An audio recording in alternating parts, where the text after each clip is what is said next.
Hi, everyone. Hello. Good evening, sir.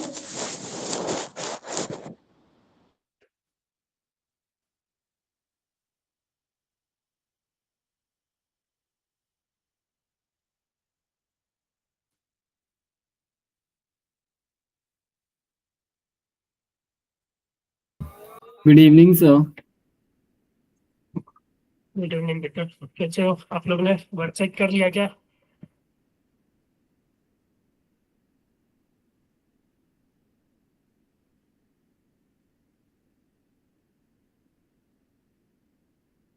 तो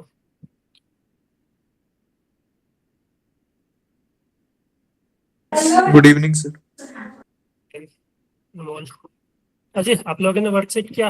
किन किन लोगों ने किया? ईमानदारी से बताओ। अनमोल, तीनों subject? Yes sir. Sir math की तो प्रतिष्ठा। नोट्स ही आए थे, केमिस्ट्री की कल वाली थी वर्क। मैथ की वर्क चेक नहीं आई थी? सर आई थी। आई थी अनमोल? नहीं सर, ग्रुप में तो नोट्स ही थे, बायनोमियल और दूसरे परमुटेशन एंड नहीं, कॉम्बिनेशन। पंजाब वाले ग्रुप में हो ना? यस। एक मिनट में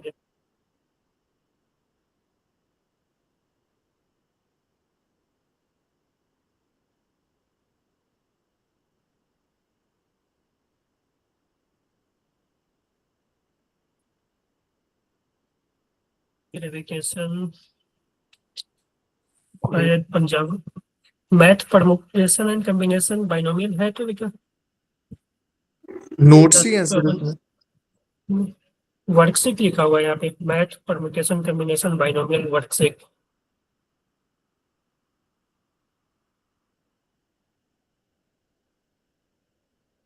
नोट्स भी है और वर्कशीट भी था, देख लेना एक बार आप, ठीक है? जब ब्रेक मिलेगी ना, इसमें सॉल्व करने की कोशिश कर लेना, ठीक है? Yes sir.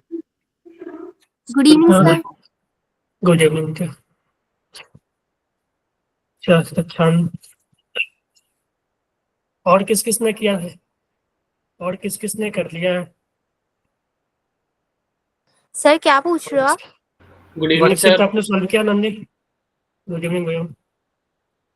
वर्कशीट किस किस ने सॉल्व किया पूरा? जैसे कि फिजिक्स का मतलब पूरा, अगर मान लो कुछ क्वेश्चन नहीं भी हुए लेकिन करने का तो कोशिश करोगे ना।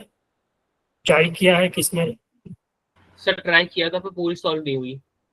चलो कोई बात नहीं, उसी के लिए क्लास हो रही है, हम लोग अभी साथ सॉल्व करेंगे, ठीक है? सभी चीज पर जी। और जिन्होंने नहीं किया उनका कोई रीजन होगा सॉल्व नहीं करने का? रीजन यार देखो, अगर आप सॉल्व करके आओगे ना तभी ज्यादा क्लास इफेक्टिव होगी, ठीक है? आप मान लो कि सॉल्व करके नहीं आ रहे हैं तो क्लास आपके लिए उतना ज्यादा इफेक्टिव नहीं होगी, ठीक है?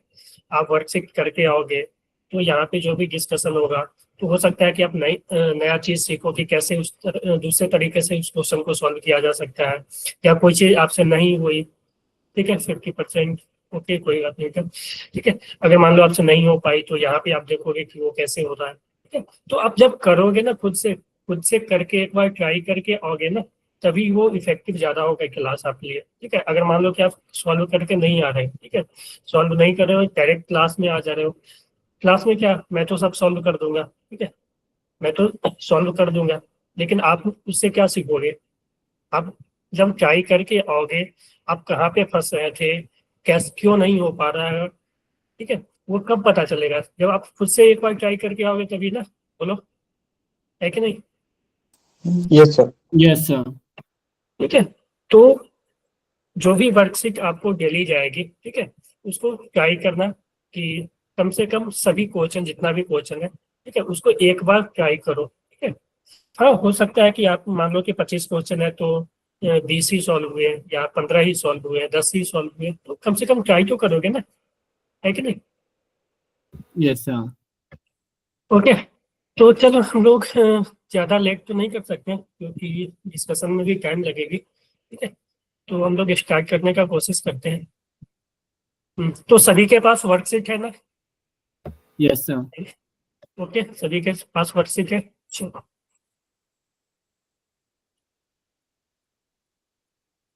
एक मिनट में स्क्रीन शेयर करता हूँ।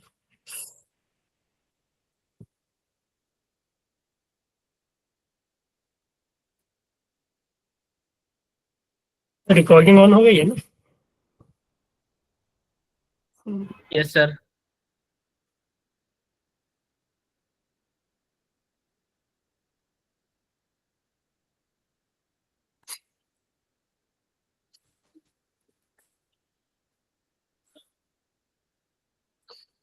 जी, स्क्रीन विजिबल है सभी को?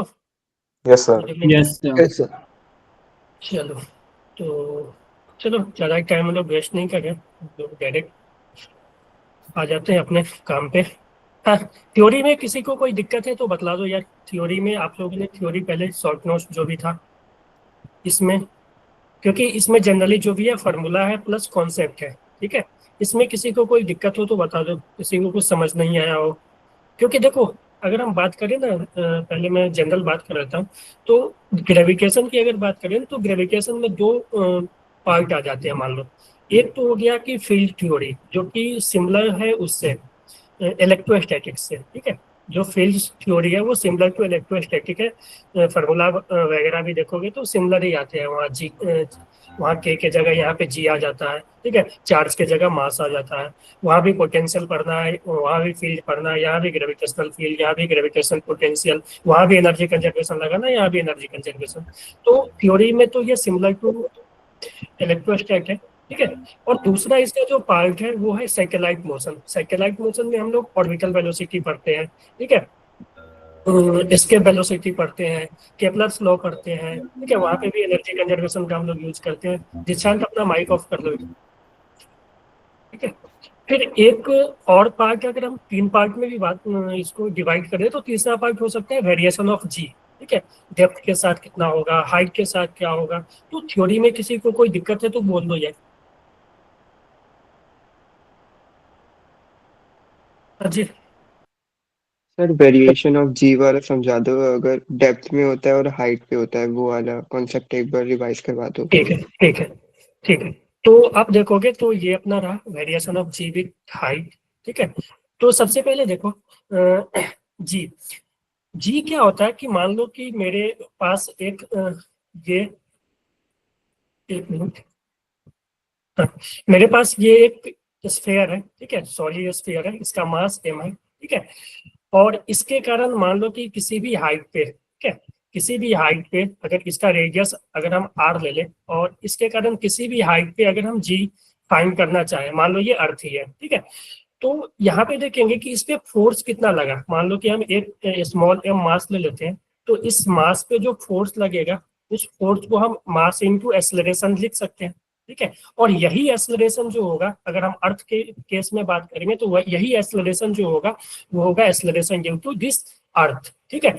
तो अगर हम इस पे फोर्स देखें तो देखो, इस पे फोर्स क्या लगेगा, ग्रेविटेशनल फोर्स लगेगा इस स्फीयर के कारण, इस मास पे, है कि नहीं। तो इस स्फीयर के सारे मास को, जैसे हम चार्ज में भी करते हैं, इस पूरे स्फीयर के मास को हम इसके सेंटर पे हम एज्यूम मान सकते हैं। तो होगा क्या, इस सेंटर पे एक कैपिटल M मास होगा, और इससे देखो जो डिस्टेंस हो जाएगा ना, इस समय जो डिस्टेंस हो जाएगा वो r प्लस एच होगा। r तो रेडियस और h हाइट, ठीक है। तो r प्लस एच जो हो जाएगा वो मास, इस मास से इतने डिस्टेंस पे दूसरा मास रखा हुआ है। तो इस दोनों के बीच जो फोर्स लगेगा वो लगेगा g, दोनों का प्रोडक्ट मास का, अपॉन डिस्टेंस बिटवीन देम का स्क्वायर, यानी r प्लस एच का होल स्क्वायर, है कि नहीं। तो अब इस फोर्स को हम अगर मास इनटू एक्सेलरेशन लिखे, इस फोर्स को अगर तुम मास इनटू एक्सेलरेशन लिखोगे तो स्मॉल m पे हम फोर्स लिख रहे हैं, तो स्मॉल m कैंसिल हो जाएगा, ठीक है। तो इसको तुम लिखोगे अगर mass into acceleration is equal to G capital M into small m upon r plus h का होल स्क्वायर, है ना। तो देखो, तो मास से मास कैंसिल हो जाएगा। तो यही जो एक्सेलरेशन आया ना, इसी एक्सेलरेशन को हम अर्थ के केस में एक्सेलरेशन ड्यू टू ग्रेविटी बोल सकते हैं, ठीक है।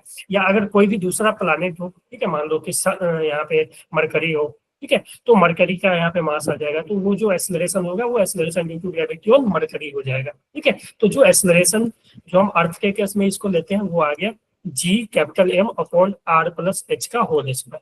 ठीक है, अब इसमें हम लोग थोड़ा सा बाइनोमियल वगैरह यूज करते हैं कि देखो यहाँ पे हमने ये तो जी आ गया, ठीक है, अब यहाँ से हम कैपिटल आर को कॉमन लोगे, ठीक है, यहाँ से कैपिटल आर को कॉमन लोगे तो बेसिकली कैपिटल आर का स्क्वायर बाहर आएगा, ठीक है, तो ये बच जाएगा इस तरह का G M upon R square 1 plus H by R का होल स्क्वायर। ठीक है, अब जब तुम बाइनोमियल एक्सपेंशन लगाओगे, ठीक है, अगर मान लो कि अगर एच जो हाइट रेडियस के कंपेरिजन में स्मॉल है, ठीक है, जब हाइट रेडियस के कंपेरिजन में स्मॉल होता है, ठीक है, तो हम यहाँ पे बाइनोमियल डायरेक्ट लगा सकते हैं। पहले तो इसको ऊपर भेज दो, G M by R square, ये ऊपर जाएगा तो पावर -2 आ जाएगा, है कि नहीं? यहाँ तक क्लियर है सभी को? बताओ। Yes sir.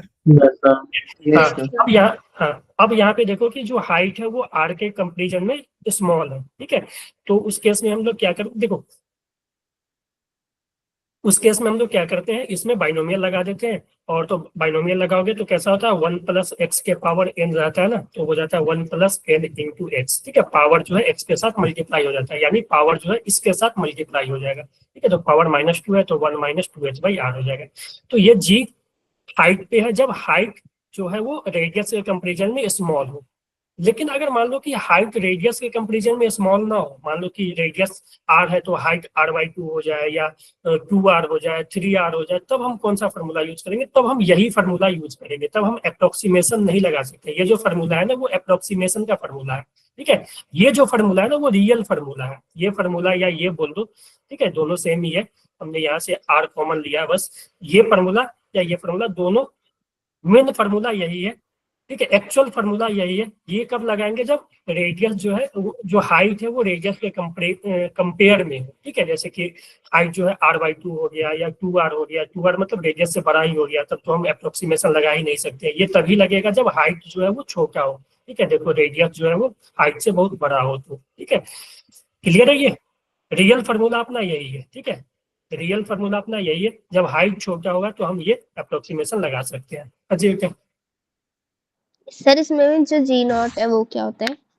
हाँ बेटा मैं बता रहा हूँ उसी के। हाँ, अब देखो ये GM/r² जो होता है ना, वो होता है सरफेस पे एक्सेलरेशन ड्यू टू ग्रेविटी। जब हम सरफेस पे बात करेंगे, मान लो कि h को जीरो कर दोगे तो यहाँ से जो h को तुम जीरो करोगे तो g क्या आ जाएगा? GM/r², और GM/r² क्या हो जाएगा? वो acceleration due to gravity at surface of earth. तो ये जो जी नॉट लिया गया है ना वो सरफेस पे है एक्सेलरेशन ड्यू टू ग्रेविटी, जो कि हम लोग पढ़ते हैं ना 9.8 या 10 जो लेकर चलते हैं ना, वो सरफेस का होता है, ठीक है, तो क्लियर है क्या? तो ये GM/r² सरफेस का है, ठीक है, तो GM/r² जो है वो सरफेस का है, ठीक है, जी नॉट जो है वो सरफेस का है GM/r², ठीक है, हाइट पे ये हो जाएगा। उसी तरह से डेप्थ पे जब निकालोगे ना, ठीक है, तो देखो हाइट में थोड़ा सा आपको ध्यान रखना पड़ेगा कि हाइट जो है वो अर्थ के सॉरी जो भी प्लैनेट होगा उसके रेडियस के कंपेरिजन में कितना है, ठीक है, अगर कम होगा तो आप अप्रोक्सीमेशन वाला फॉर्मूला लगा सकते हो, अगर ज्यादा होगा, ठीक है, यहाँ पे देख लो ना, और अर्थ हाइट जो है वो 400 किलोमीटर के पास होगा ना, तब हम अप्रोक्सीमेशन लगा सकते हैं, ठीक है, जो रेडियस का अर्थ जो होता है वो 6400 किलोमीटर होता है, ठीक है, तो 6400 किलोमीटर के कंपेरिजन में हाइट जो 400 किलोमीटर है वो तो बहुत छोटा है कि नहीं?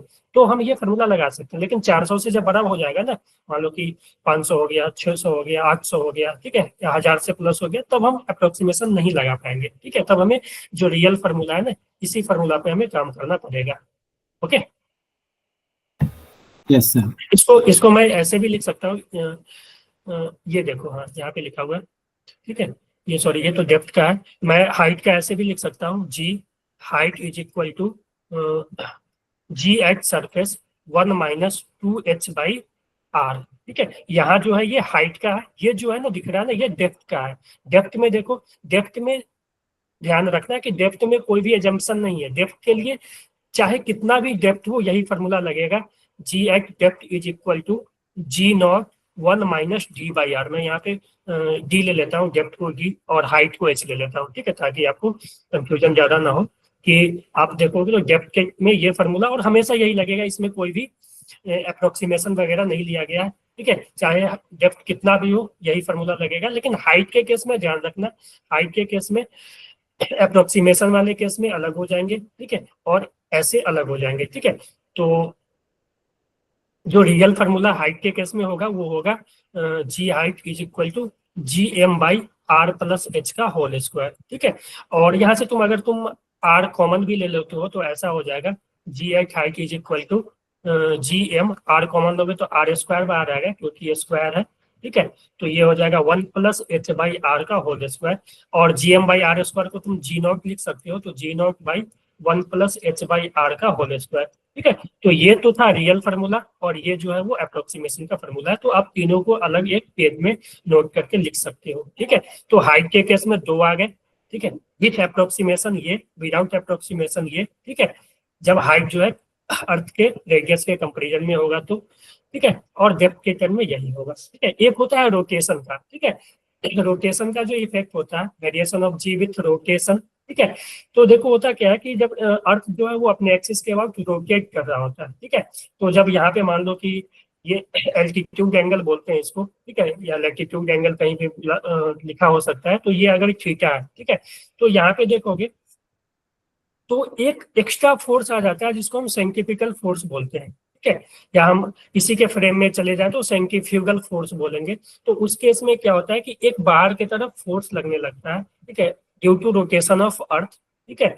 तो होता क्या है कि जो जी होता है ना, जो सरफेस पे जी एक्चुअल रहना चाहिए उससे थोड़ा कम हो जाता है, ठीक है, क्योंकि बाहर की तरफ अर्थ तो अपने तरफ खींच रहा है, ठीक है, और बाहर की तरफ एक एक्स्ट्रा फोर्स लगने लगा तो जी इफेक्टिवली कम हो जाता है, और उसका जो वेरिएशन होता है वो ये आ जाता है G not minus omega square. Omega कुछ और नहीं, रोटेशन का जो जिस एंगुलर स्पीड से ये रोटेट कर रहा है अर्थ वो है, ठीक है, आर इंटू कॉस स्क्वायर, ठीक है। इस पे ज्यादा क्वेश्चन नहीं आते हैं लेकिन कभी कभी आ सकता है, तो डायरेक्ट आप ये फॉर्मूला अगर याद है आपको, ठीक है, तो इस पे तो कैलकुलेशन वाले क्वेश्चन नहीं आएंगे कि ऐसा नहीं कि ओमेगा दे दिया थीटा दे दिया आपसे। इस पे जो क्वेश्चन आते हैं ना वो कॉन्सेप्चुअल आते हैं, ठीक है। ऐसा पूछ सकता है कि आप मान लो कि ये फार्मूला हो गया G G not minus omega square R into cos theta, आपसे पूछ सकता है ये पोल होता है ये इक्वेटर होता है, ये सब तो पता है ना आपको। इस पे पोल, इसको पोल बोलते हैं, ये इक्वेटर होता है, यहाँ यहाँ इक्वेटर हो गया, ये पोल हो गया, एक साउथ पोल है नॉर्थ पोल। तो बोल सकता है कि किस पोल पे ज्यादा जी होगा या इक्वेटर पे ज्यादा जी होगा, पूछ सकता है ना। तो देखो ये फार्मूला है G not minus omega square R cos theta, ठीक है। तो कॉस थीटा, आप देखो यहाँ पे कॉस स्क्वायर थीटा है, तो अगर कॉस थीटा पर ये वेरी कर रहा है, ठीक है, क्योंकि ओमेगा तो फिक्स रहेगा, किस स्पीड से रोटेट कर रहा है अर्थ ये तो फिक्स रहेगा, आर भी रेडियस तो फिक्स ही रहेगा, लेकिन ये कॉस थीटा पर डिपेंड कर रहा है। तो देखो थीटा जो है वो इससे लिया गया है, ठीक है। तो जब बॉडी यहाँ पे आएगी तो थीटा जो है 90 हो जाएगी, तो कॉस 90 जीरो, तो जी इफेक्टिव जो हो जाएगा वो जी नॉट के बराबर हो जाएगा, है कि नहीं। अब यहाँ पे तुम लोगे तो वहां पे लोगे तो थीटा जीरो हो जाएगी, तो यहाँ पे देखोगे तो जी इफेक्टिव जो है वो बेसिकली आ जाएगी G not minus omega square into R, और cos cos 90 G cos zero 1, तो ये आ जाएगी, ठीक है। तो यहाँ पे देखो, अब बताओ कि कहाँ पे ज्यादा होगी, पोल पे या इक्वेटर पे, बताओ। पोल पे। पोल पे। पोल, हाँ पोल पे ज्यादा होगी क्योंकि पोल पे है जी नॉट है और इक्वेटर पे जी नॉट माइनस समथिंग है, यानी कुछ माइनस हो रहा यस है तो घट ही रहा है ओमेगा ना। हाँ, तो इस पे जो है ना वो कॉन्सेप्चुअली क्वेश्चन पूछते हैं, इस पे न्यूमेरिकल नहीं आता है, ठीक है।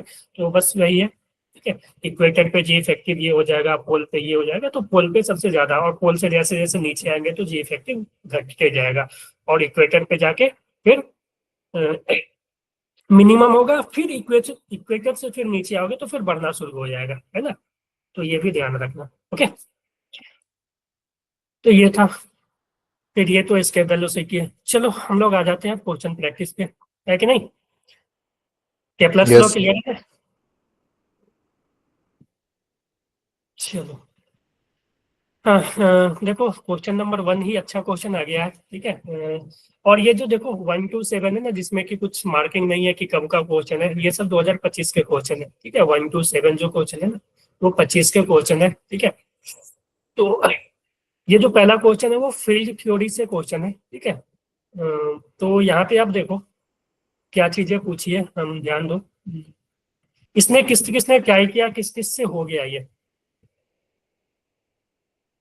ट्राई किया था सर, हुआ नहीं। किस से हुआ है ये क्वेश्चन, हाँ जी, किसी से हुआ है क्वेश्चन? 40 लोग ही ज्वाइन किए हो, बतला दो किसी से हुआ है क्वेश्चन?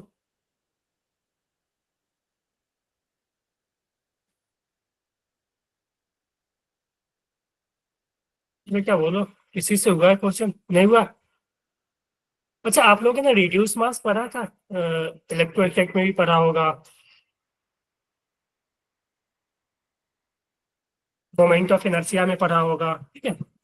चलो मैं बतलाता हूँ।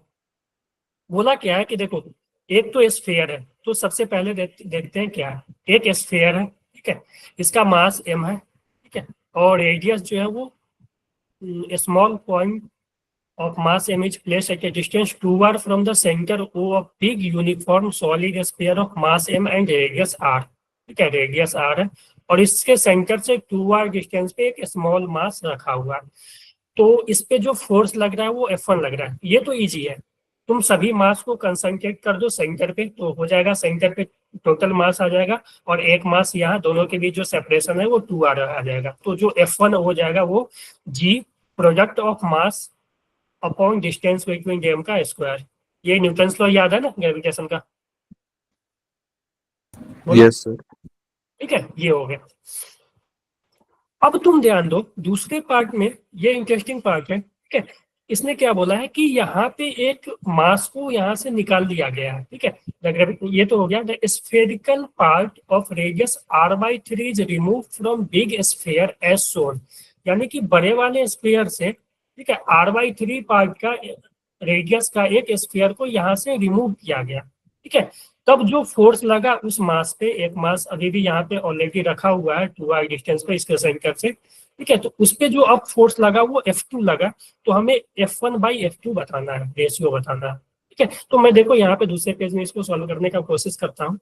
अब तुम इसमें देखो कॉन्सेप्ट लगाना होगा कि रिड्यूस मास वाला, कि एक तो तुम पूरा मास ले लो, ठीक है, और इस पूरे मास के कारण जो ये हो जाएगा, प्लस तुम एक दूसरा मास ले लो जो कि यहाँ से रिमूव किया गया था, और उसको निगेटिव ले लो। जब भी मास वगैरह रिमूव वाला होता है ना, उसमें एक निगेटिव मास का कॉन्सेप्ट लगा देते हैं। तो देखो, एक तो कैपिटल मास था m, और एक स्मॉल मास 2r डिस्टेंस पे था। अब दूसरे वाले केस में क्या किया गया कि यहाँ पे एक r/3 रेडियस का मास रिमूव किया गया। अब बताओ कि तुम, कि अगर इस पूरे का मास m है, तो r रेडियस का मास m है, तो r/3 रेडियस का मास जो है वो m/27 हो जाएगा। पता चला कैसे हुआ? क्योंकि जो ये सॉलिड स्फीयर है तो इसके वॉल्यूम में मास होता है। तो मास जो लिखोगे ना, डेंसिटी इंटू वॉल्यूम, तो इसका जो वॉल्यूम लिखोगे तो 4/3 पाई r3, और छोटे वाला का जो मास लिखोगे ना, इसका मास, तो इसका जो मास आएगा rho into 4/3 into pi into r/3 का होल क्यूब। तो ये r/3 का क्यूब करोगे ना, तो रो इंटू 4/3 पाई r³/27। तो इसको तुमने m बोला है ना, तो इसको m/27 बोलना पड़ेगा। क्लियर है ये? Yes Yes, sir. sir. Yes sir. Yes sir. ठीक है। हाँ, अब बताओ कि इस मास से जो इसका डिस्टेंस है, इस स्मॉल मास से जो इसका डिस्टेंस, और इसको माइनस ले लेना, ठीक है, निगेटिव मास ले लेना। इस मास से जो इसका डिस्टेंस है वो कितना हो जाएगा? देखो, इसका रेडियस r था, तो ये तो distance r, total distance 2r है ना, तो यहाँ से यहाँ तक का डिस्टेंस तो r है, ठीक है, और इसका रेडियस r/3, यानी टोटल जो इसके सेंटर से डिस्टेंस होगा वो r + r/3, यानी 4r/3 होगा। तो इस जो निगेटिव मास के कारण जो इस पे फोर्स लगेगा, अब देखो इस मास के कारण जो फोर्स लगेगा, इसके कारण जो फोर्स लगेगा वो Gm into small m upon 2r का क्यूब, और इसके कारण जो फोर्स लगेगा वो निगेटिव फोर्स लेना पड़ेगा क्योंकि मास हमने रिमूव किया है, ठीक है। तो ये हो जाएगा -G small m into m/27 upon 4r/3 का सॉरी स्क्वायर होता है ना, r स्क्वायर होती है, तो स्क्वायर है ना। तो इस पे जो इफेक्टिव फोर्स लगेगा ना, इसके कारण माइनस इसके कारण, अब तुम देखो इस दोनों को जोड़ोगे तो ऑटोमेटिकली माइनस हो जाएगा, इसलिए मैंने निगेटिव मास ले लिया। तो एफ नेट जो होगा वो इसके कारण, पूरे बड़ा वाला के कारण, माइनस जो रिमूव किए उसके कारण, ठीक है।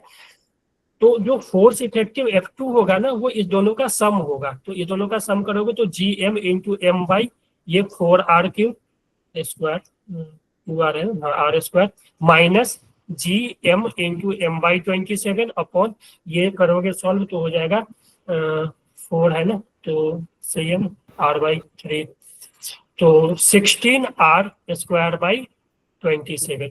अब तुम यहाँ से F2 निकाल लो, इसको सॉल्व करोगे तो F2 आ सर जाएगा। 9 आएगा। 9 आएगा। अच्छा 9 स्क्वायर, ठीक है, ओके। तो यहाँ पे 9 आ जाएगा, तो इसको सॉल्व करोगे ना, इसमें से इसको माइनस करोगे, ठीक है, तो ये जो भी आएगा, ठीक है, आप कर लेना थोड़ा कैलकुलेशन। और फिर F1 तो हमने, F1 तो इजी था निकालना, F1 तो निकाल दिया, F2 इस दोनों को सॉल्व करोगे तो हमें बताना है F2 by F1 by F2, ठीक है, हो जाएगा। देखो इसमें कॉन्सेप्ट समझना है, ठीक है। होता क्या है ना, ऐसे ही क्वेश्चन आपको मोमेंट ऑफ इनर्शिया वाले केस में आ जाएंगे, ठीक है।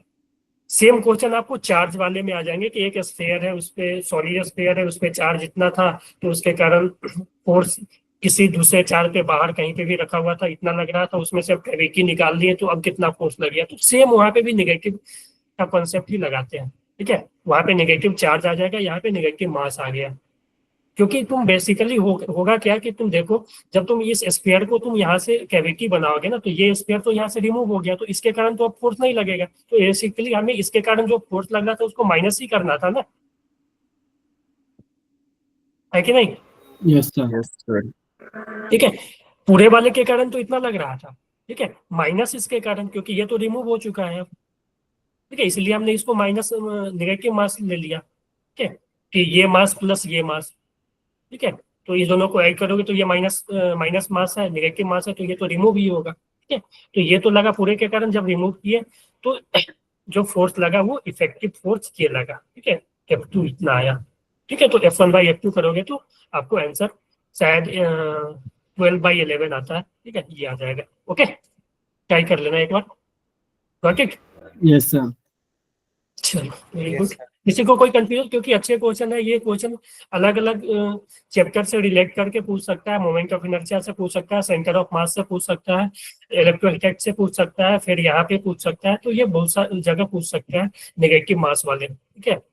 आपने शायद देखा भी होगा, बहुत सारे लोगों ने सॉल्व किया होगा, जब PYQ वगैरह या कहीं से भी क्वेश्चन सॉल्व करते हो तो ऐसा क्वेश्चन आता है कि जब रिमूव कर लेंगे तो फोर्स कितना लगेगा, इलेक्ट्रिक फील्ड कितना हो जाएगा, तो ये सब क्वेश्चन आते हैं, मोमेंट ऑफ इनर्शिया कितना हो जाएगा, सेंटर ऑफ मास किधर शिफ्ट हो जाएगा, तो ये सब क्वेश्चन आते हैं। Okay, yes sir. सभी को क्लियर है? चलो यस सर। Yes sir. ये बढ़ते हैं। चलो अब देखो, अब इजी क्वेश्चन आ रहा है, ये क्वेश्चन आई होप हो गया होगा कि क्वेश्चन कॉन्सेप्ट जो है वो है time period is equal to T square equal to, अगर मान लो कि कोई सैटेलाइट है, ठीक है, ये मान लो कि इस प्लैनेट के अराउंड ये रिवॉल्व कर रहा है, तो अगर x डिस्टेंस पे है, ठीक है, तो जो टाइम पीरियड हो जाएगा, टाइम पीरियड का स्क्वायर वो x³ के प्रोपोर्शनल होगा, तो हम यहाँ से टाइम को लिख सकते हैं x⁻3/2, ठीक है। तो उसी तरह उसी पे क्वेश्चन है कि बोला है कि देखो किस किस से हो गया था, जल्दी जल्दी बोल दो यार, आई होप ये हो जाने चाहिए आप लोगों से। चलो मैं तो बार बार पीछे नहीं देख सकता हूँ, चलो ठीक है, वेरी गुड। हाँ, तो देखो हो क्या है कि एक सैटेलाइट है वो ऑर्बिट कर रहा है अर्थ के, हाँ, अर्थ के अराउंड ऑर्बिट कर रहा है, closer to the earth moon. हाँ देखो हुआ क्या कि एक मान लो ये अर्थ है, ठीक है, अर्थ के अराउंड मून होगा, ठीक है, ये मान लो मून है, ठीक है, ये मून है, और एक सैटेलाइट है वो क्लोजर टू मून अर्थ के अराउंड रिवॉल्व कर रहा है, ये सैटेलाइट है, ठीक है। तो ये मून है, ये सैटेलाइट है, यहाँ से बोल रहा है कि satellite 9 time closer to the earth, ठीक है, देन मून, यानी मून जो है वो 9 टाइम्स ज्यादा दूर है एज कम्पेयर टू सैटेलाइट, यानी कि अगर हम इसका डिस्टेंस x ले लें तो इसका जो डिस्टेंस हो जाएगा वो 9x हो जाएगा। तुम कुछ भी r 9r भी ले सकते हो, मैं x ले लेता हूँ, ठीक है। तो सैटेलाइट का डिस्टेंस x है, ये 9r है। तो यहाँ से बोला कि हमें सैटेलाइट का टाइम पीरियड बताना है, टाइम पीरियड ऑफ सैटेलाइट बताना है हमें। गिवन दे दिया है कि टाइम पीरियड ऑफ मून जो है वो 27 डे, तो time period of the moon जो है वो 27 डे दे चुका है। तो हमें पता है कि टाइम पीरियड जो होता है वो डायरेक्टली प्रोपोर्शनल टू x⁻3/2, तो हम लिख सकते हैं time period of satellite by time period of moon is equal to अब देखो x के प्रोपोर्शनल, यानी टाइम पीरियड सैटेलाइट का आया तो डिस्टेंस सैटेलाइट का आएगा अपॉन डिस्टेंस ऑफ मून, ठीक है, का पावर 3/2। ठीक है, मैंने इसको कैसे लिखा है, आप लोग को क्लियर हो गया? हम ऐसे लिख सकते हैं ना, T1/T2 is equal to x1/x2 का पावर 3/2, यहाँ से, है कि नहीं? Yes, sir. Yes sir. ठीक है, हाँ, तो यहाँ से देखोगे तो x से x कैंसिल हो जाएगा, तो यहाँ पे देखोगे तो 9 के पावर 3/2, पहले तो 1/2 से ये रूट आ जाएगा, तो रूट आएगा तो 3 बचेगा, और 3 का क्यूब करोगे तो ये फिर 27 हो जाएगा। 27. ठीक है, तो यहाँ से देखोगे तो TS/TM जो हो जाएगा 1/27, तो TS जो हो जाएगा वो TM/27। ठीक है, तो और TM कितना दिया हुआ है 27, तो 27/27 कितना आ जाएगा? 1. ठीक है, तो 1 डे हो जाएगा। Okay, Yes, sir. चलो वेरी गुड। हाँ हाँ, ये भी अच्छा क्वेश्चन है। अब देखो होता क्या है, थोड़ा सा ध्यान देना, मैं यहाँ पे भी लिख देता हूँ कि मान लो कि एक प्लैनेट है, ठीक है, इस प्लैनेट के बाद कोई भी सैटेलाइट या कोई भी चीज रिवॉल्व कर रहा है, ठीक है, मान लो कि इससे सेंटर से डिस्टेंस इसका x है, ठीक है, मैं सेंटर से डिस्टेंस x लेकर चल रहा हूँ, ठीक है, तो इसका जो ऑर्बिटल वेलोसिटी होगा, किस स्पीड से वो इस ऑर्बिट में रिवॉल्व कर सकता है, ठीक है, तो देखो होता है ना कि कोई भी ऑर्बिट में रिवॉल्व करने के लिए ना एक फिक्स वेलोसिटी होना चाहिए, ठीक है, जो कि उसको सेंट्रीफ्यूगल फोर्स प्रोवाइड करे, तभी वो घूम सकता है। ऐसा नहीं कि किसी भी एक्सिस में कोई भी वेलोसिटी से कोई पार्टिकल घूम सकता है, ठीक है, तो जो ऑर्बिटल वेलोसिटी होता है ना किसी भी ऑर्बिट का, वो orbital velocity root under GM/x, ठीक है, सभी को पता होगा आई होप। Yes, sir. ठीक है, हाँ, तो GM/x, x जो है वो सेंटर से डिस्टेंस है उसका, जिस हाइट पे वो रिवॉल्व कर रहा है, तो सेंटर से डिस्टेंस लेना है, ध्यान रखना हमेशा। तो ये ऑर्बिटल वेलोसिटी है। तो अगर मान लो एक सैटेलाइट है, मास m/2 है, रिवॉल्व कर रहा है सर्कुलर ऑर्बिट में at a height r/3 from the earth surface, यानी अर्थ का अगर रेडियस r ले लेते हैं ना, तो इससे r/3 डिस्टेंस ऊपर रिवॉल्व कर रहा है, तो इफेक्टिव जो डिस्टेंस होगा वो हो जाएगा r + r/3, जो x होगा यहाँ पे, तो वो 4r/3 हो जाएगा। तो इसका यहाँ पे जो ऑर्बिटल वेलोसिटी होगा ना बेटा, v ऑर्बिटल, वो हो जाएगा रूट अंडर g मास, ठीक है, मास प्लैनेट का आता है, ध्यान रखना कि ऑर्बिटल स्पेस में मास जो है वो प्लैनेट का आता है, ना कि सैटेलाइट का, ठीक है, तो g मास ऑफ प्लैनेट में लिख देता हूँ यहाँ पे, मास ऑफ प्लैनेट, ठीक है, तो GM मास अर्थ का m ले लेते हैं, क्योंकि इसने मास अर्थ का m दिया हुआ है, m एंड रेडियस, हाँ, ठीक है, तो यहाँ पे देखोगे तो r/3, तो ये 4r/3 हो गया, तो इसका जो v ऑर्बिटल हो जाएगा वो root under GM into 4r/3, तो ये 3 ऊपर चला जाएगा, है ना, ये आ गया। तो अब इसका हमें एंगुलर मोमेंटम चाहिए, तो देखो इसका जो वेलोसिटी है वो हमेशा परपेंडिकुलर होगा इस रेडियस के, ठीक है, तो ये इस सेंटर के अबाउट जो एंगुलर मोमेंटम होगा वो mv into r, v orbital into r है कि नहीं, लिख सकते हैं ना। तो अब यहाँ पे एंगुलर मोमेंटम में जो मास आएगा ना वो सैटेलाइट का मास आएगा, क्योंकि हम सैटेलाइट का एंगुलर मोमेंटम लिख रहे हैं, तो मास जो है वो सैटेलाइट का आएगा, तो वो m/2, v ऑर्बिटल ये v ऑर्बिटल 3 GM/4r, और जो हाइट होगा, जो डिस्टेंस होगा वो 4r/3, है कि नहीं, Yes, बोलो। sir. Yes, sir. ठीक है, तो 4r/3, तो अब तुम कुछ इसमें चेंज करना पड़ेगा, थोड़ा सा ध्यान दो, तो ये 2 से यहाँ पे 2 कैंसिल होगा, मास तो बाहर ही है, ठीक है, तो मास को बाहर ही रखो, GMR, यानी हमें इसको अंदर ले जाना है, तो ये हो जाएगा रूट अंडर, पहले तो 3GM पहले से है और 4r पहले से है, यहाँ से तुम r/3 को अंदर ले जाओगे रूट के अंदर, तो ये स्क्वायर बन के जाएगा, तो ये r² 3 का स्क्वायर 9, है ना, बोलो, So 4 बाहर जाएगा अभी। Yes. क्लियर है? अच्छा, यहाँ पे 2 भी था ना, Yes, sir.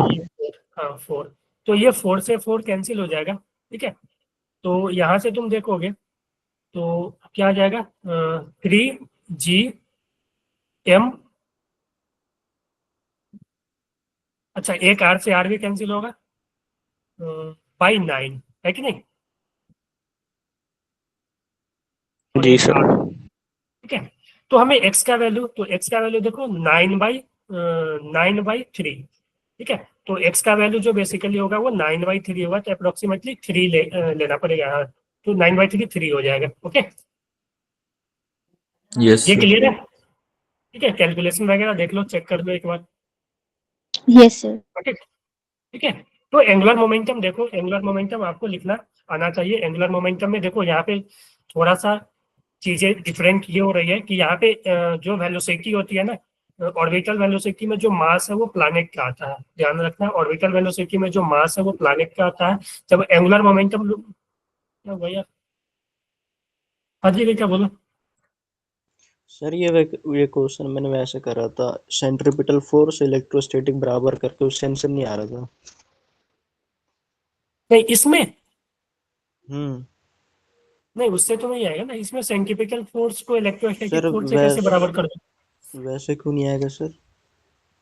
नहीं बेटा, इसमें एंगुलर मोमेंटम पूछा है, आप इलेक्ट्रोस्टैटिक फोर्स, यहाँ चार्ज वा- की बात कहाँ हो रही है? नहीं, वहां वहां से ओमेगा आ जाता ना।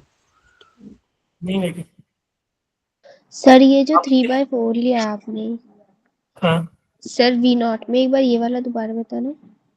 बेटा, यहाँ पे देखो ना, वी नॉट इक्वल टू जो होता है जी, जो ऑर्बिटल वेलोसिटी होता है ना, वो G mass of planet into जो सेंटर से डिस्टेंस है, जिस डिस्टेंस पे पार्टिकल या सैटेलाइट ऑर्बिट ऑर्बिटल मोशन में है, ठीक है, इसके अबाउट ऑर्बिट कर रहा है, ठीक है, रिवॉल्व कर रहा है, ठीक है। तो ऑर्बिटल वेलोसिटी जो होता है ना, वो V not equal to √g m mass of planet by height, centre से हाइट लेंगे, ठीक है। तो देखो, तो यहाँ पे देखो, तो जो सैटेलाइट है वो सरफेस से r/3 डिस्टेंस पे है, ठीक है, सरफेस से r/3 डिस्टेंस पे है, और r जो है वो रेडियस ऑफ अर्थ है, ठीक है। तो जो सेंटर से जो डिस्टेंस हो जाएगा वो r + r/3, 4r/3 होगा ना, यस सर।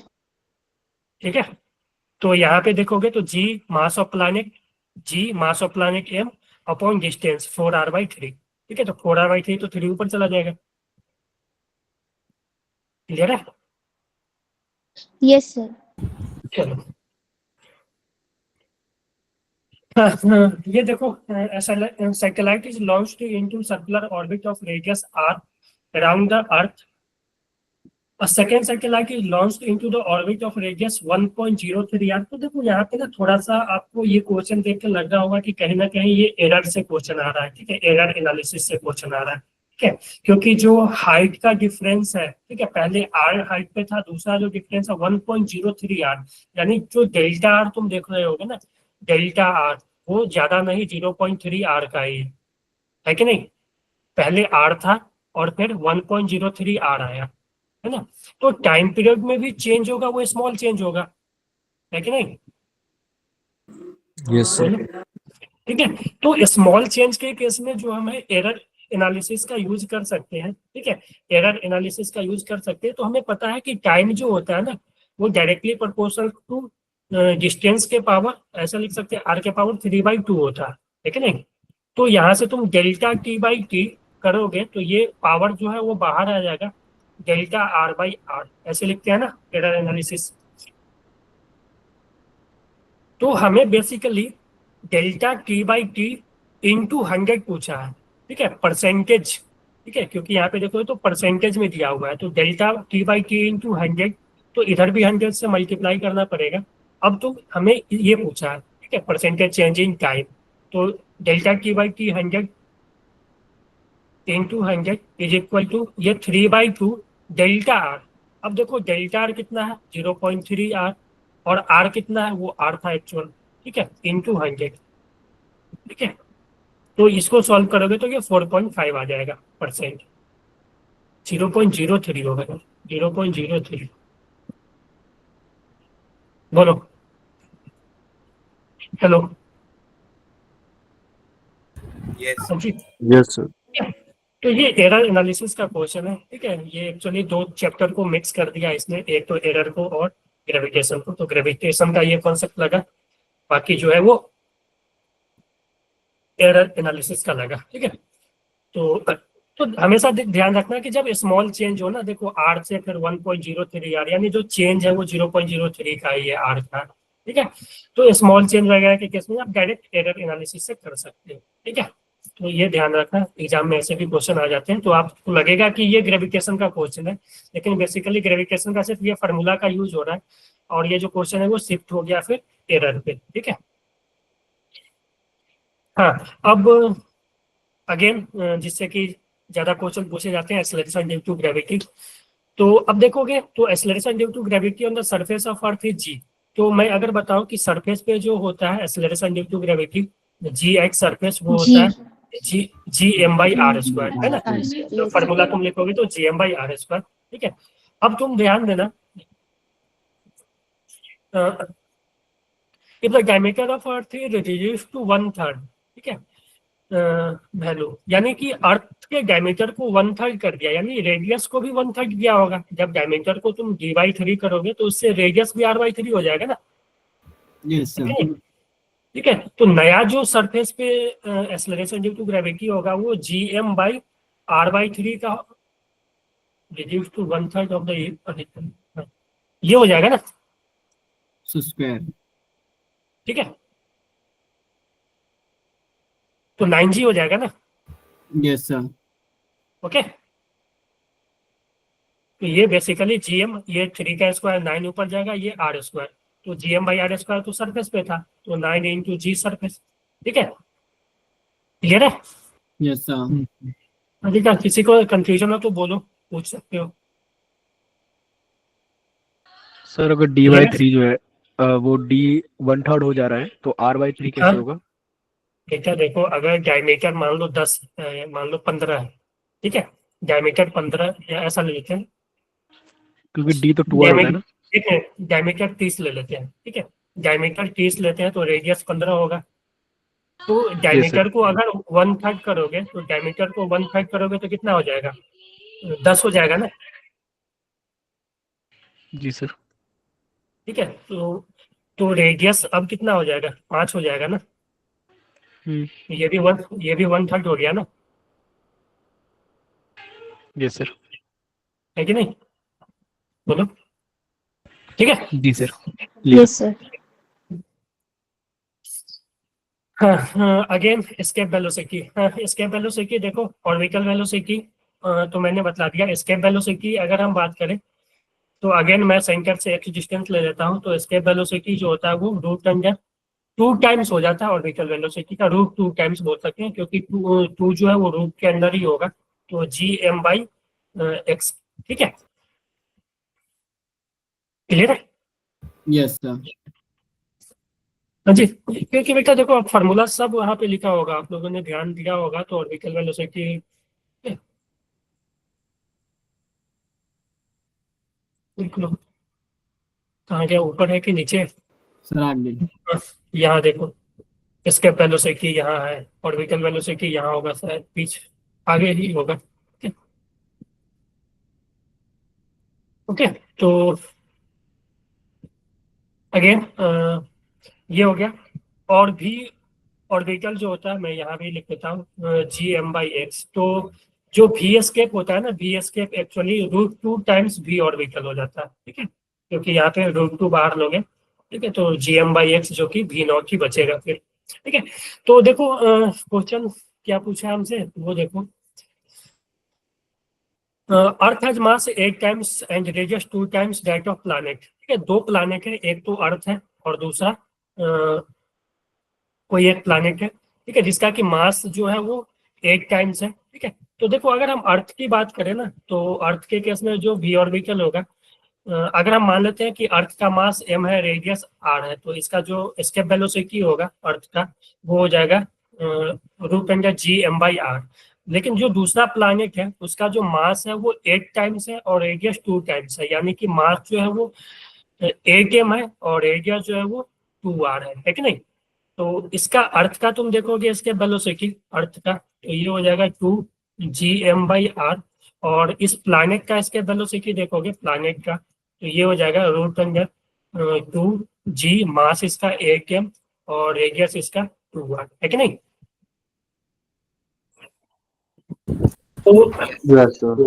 तो तुम यहाँ से देखोगे तो ये 4, ठीक है, और इस 4 को बाहर लोगे तो ये 2 टाइम्स √2g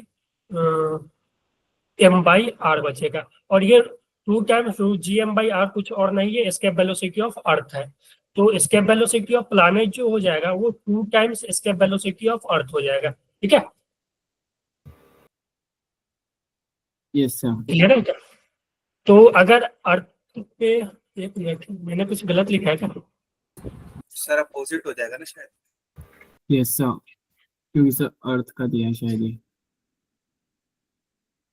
अर्थ हैज मास, अच्छा अर्थ का मास 8 टाइम्स है, सॉरी बेटा। ठीक है, तो मास इसका m/8 हो जाएगा ना, और r/2। ठीक है,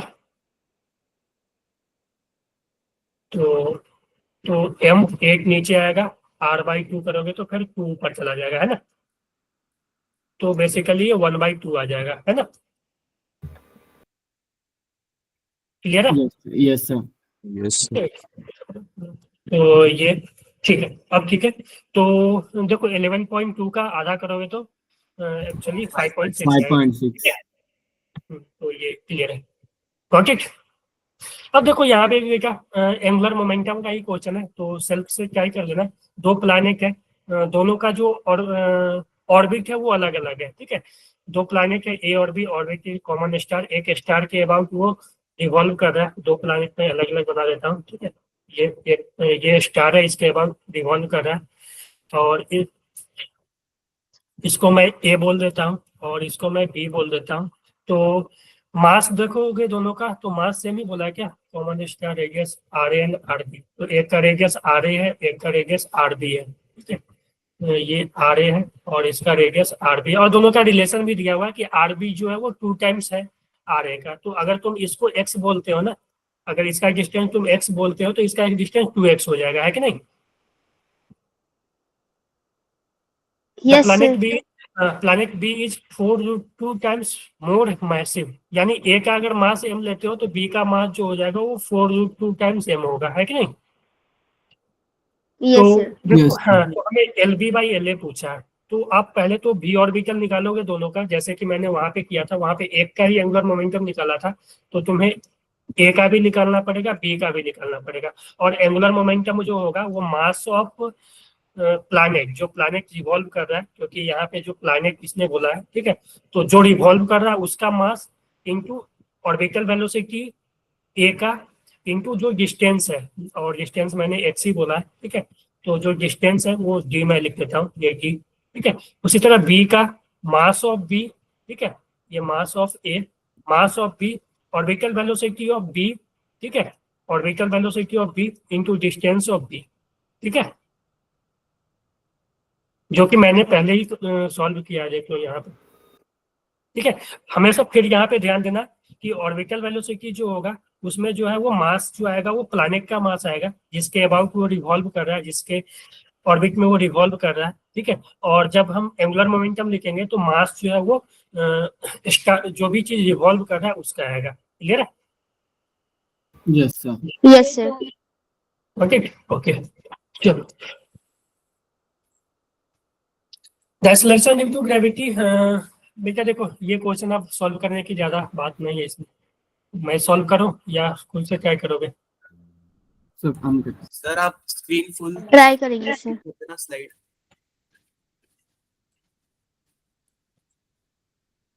ठीक है, दिख रहा है? हाँ सर अब देखिए। चलो ट्राई करो जल्दी से, 2 मिनट टाइम लो, ट्राई करो।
आया किसी का? Yes sir. Sir option D. Option D D option. 4R। ठीक है, चलो वेरी गुड। ठीक है, वही है एक्सेलरेशन ड्यू टू ग्रेविटी जो सरफेस पे होती है वो आ जाती है G m/r²। ठीक है, तो सरफेस पे जिसको कि मैं कहीं कहीं G0 या Gs से भी लिखा होगा। ठीक है, तो ये अब देखो बोला है कि मास को इसने चेंज नहीं किया, मास रिमेन कांस्टेंट, और जो डायमीटर है उसको हाफ कर दिया है। तो आप इस पे आप कंफ्यूजन नहीं होगा कि डायमीटर को हाफ करेगा तो रेडियस भी हाफ ही होगा, है ना। तो क्योंकि दोनों प्रोपोर्शनल है। ठीक है, क्योंकि तुम देखोगे तो रेडियस जो होता है d/2 होता है, तो रेडियस जो है वो डायरेक्टली प्रोपोर्शनल टू d है। ठीक है, तो एक को हाफ करेंगे तो दूसरा भी हाफ होगा, एक को डबल करेंगे तो दूसरा भी डबल होगा। ठीक है, तो ये यस सर। हाँ, तो जो नया जी हो जाएगा जी गैस सरफेस पे, ठीक है, वो हो जाएगा Gm/r/2 का होल स्क्वायर। ठीक है, तो r/2 का स्क्वायर तो 4 ऊपर चला जाएगा, तो 4Gm/r²। और Gm/r² कुछ नहीं, सरफेस पे था जिसको कि इसने जी बोला है, तो 4G हो जाएगा। क्लियर, वेरी गुड, हो गया। क्वेश्चन नंबर, अब ये देखो टाइम पीरियड पे है, तो ज्यादातर क्वेश्चन देखोगे ना तो या तो वेरिएशन ऑफ जी पे होगा या केपलर्स लॉ पे होगा। और केपलर्स लॉ पे भी जो क्वेश्चन आते हैं वो टाइम पीरियड वाले ही आते हैं। ठीक है, कि t² directly proportional to distance का क्यूब। ठीक है, तो ये भी हो जाना चाहिए। ठीक है, देखो एक प्लैनेट है, पहले तो 200 दिन ले रहा था, 200 डे 1 रिवॉल्यूशन करने पे, अगर उसका डिस्टेंस को रिड्यूस कर दिया गया 1/4। ठीक है, रिड्यूस को रिड्यूस टू 1/4, यानी जो डिस्टेंस पहले था अगर मान लो कि r पे था तो अब r/4 कर दिया, तो अब टाइम कितना लगेगा। ठीक है ना, तो अब मेरे को पता है कि टाइम जो होता है वो डायरेक्टली प्रोपोर्शनल टू, या मैं लिख सकता हूँ डायरेक्टली प्रोपोर्शनल टू डिस्टेंस के पावर 3/2 का, है ना। रहेगा, hello, yes sir. Yes sir. Yes sir. हो जाएगा ना सभी को, सभी से हो जाएगा ना। Yes sir. ठीक है, किसी को तो ये डिस्कस नहीं करना है। आई होप आप लोगों ने बहुत सारे ने कर लिया होगा पहले ही इसको। Yes sir. Again escape velocity. ठीक है, तो चलो, हाँ एस्केप वेलोसिटी दिख रहा है ना सभी को। यार सेम ही लग रहा है क्या, सेम ही क्वेश्चन है क्या 24 में? अच्छा, इसमें मास को भी चेंज किया गया। चलो ये सॉल्व करके जल्दी से बता दो यार, 2 मिनट का टाइम दो, जल्दी कर दो क्योंकि टाइम अपने को 10 पे आ गया ना, अभी 15 क्वेश्चन और है।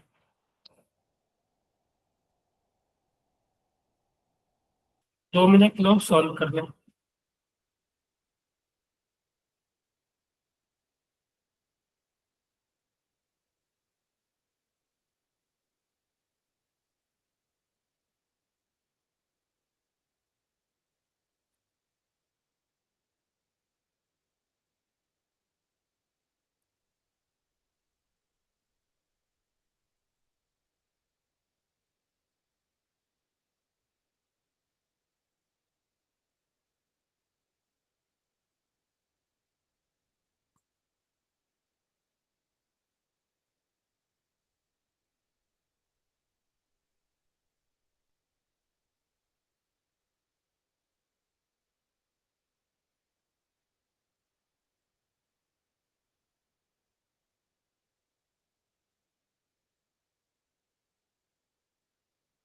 सन सर ऑप्शन डी आ रहा है। Yes sir, D. Option D,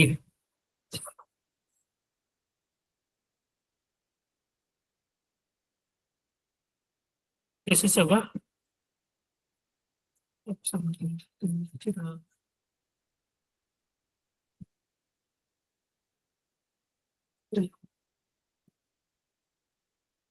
sir इसे एक बार आप करा दो।